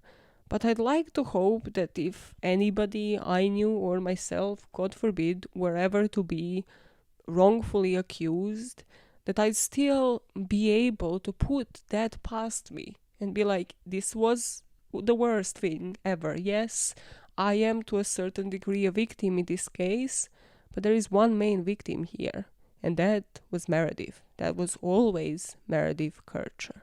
That brings us to January of 2020, when John Kercher, the father of Meredith's, was found bruised on a London street and he was taken to a hospital. There was an inquest into this case and they didn't discover any foul play. He did have fractures to his arms, ankle, face and ribs, but when he was transported to the hospital, he had no memory of how he sustained those injuries. So at first they had to look, was it any foul play, or did it just happen from a fall? Was it some sort of an accident? He was in the hospital between the 13th of January and the 1st of February, which is when he would succumb to the injuries and die. And the Met Police had conducted a post-mortem on the 11th of February and they found that his injuries were consistent with a fall. Here there were never any witnesses coming forward, and his son Lyle and the whole family again went door by door to see if there's any CCTV footage, and there was never any sort of evidence providing any other opinion, any sort of breakthrough to say that this had anything to do with any foul play or that anybody ran him over. So it just seems like he had been headed to the off license, like to a corner shop here in the UK, and then he just fell on the road. 2 days after he was admitted to a hospital, he developed some breathing problems and also pneumonia. So his condition would quickly worsen and his breathing would deteriorate, and soon enough he would succumb to those injuries. Could the stress of the trial and the previous stroke that he has had during the year 2009, when the first trial was taking place, had something to do with it? Possibly, yes. And you can only imagine what the last few years of this man's life were. He, to the very end, said that they're still waiting for justice for their daughter and sister, that they have to face up to the stark possibility that they might never have a satisfactory picture of what unfolded in Perugia on that terrible November night. What John Kercher didn't witness, but his family members did, was that Rudy Gude was released from prison in November last year, 2021, after having served 13 years of a 16-year jail sentence, after he was found guilty and never freed, never exonerated, never found the evidence saying to the contrary of Meredith's death. The family lawyer, Francesco Maresca, said that Gude did serve his time, but the moral issues here are about the length of the sentence. From a moral standpoint of concrete and effective justice, clearly the term he served was very low with respect to the tragic nature of the event. It will be another aspect I need to explain to Meredith's family. Each time, beyond the legitimacy, it further renews their unspeakable suffering. Prior to being released, Rudy received a partial release in 2017. From what I understand, that is kind of like a day release, so he can spend his days attending school, working in a library, and volunteering for a Catholic charity. And his sentence was then set to end in 2002, but because they found him to be calm and socially well integrated, and he didn't commit crimes, I guess, during daytime when he was released, the sentence was further reduced from 16 to 13 years. From what I learned from the minimal articles that are published on Rudy right now, he is still in Italy, in a city of Viterbo, working as a librarian and wishing to be forgotten by the world. He still has to finish the rest of his sentence with community service. And that brings us to the end of this story. Now, I have set out to tell you Meredith Kercher's story, and that is how I wish to end it. So I'm gonna have another cry and then try to read out the poem that Stephanie Kercher, Meredith's sister, read out at Meredith's funeral. Don't be sad, please don't cry. Don't ask what if or reason why. Just remember I love you so, and this I promise you'll always know. When you can no longer hear me, I'll be the wind whispering in your ear. When you can no longer feel me, I'll be the sun that holds you near. When the tears run down your cheeks, my tears join yours as raindrops fall.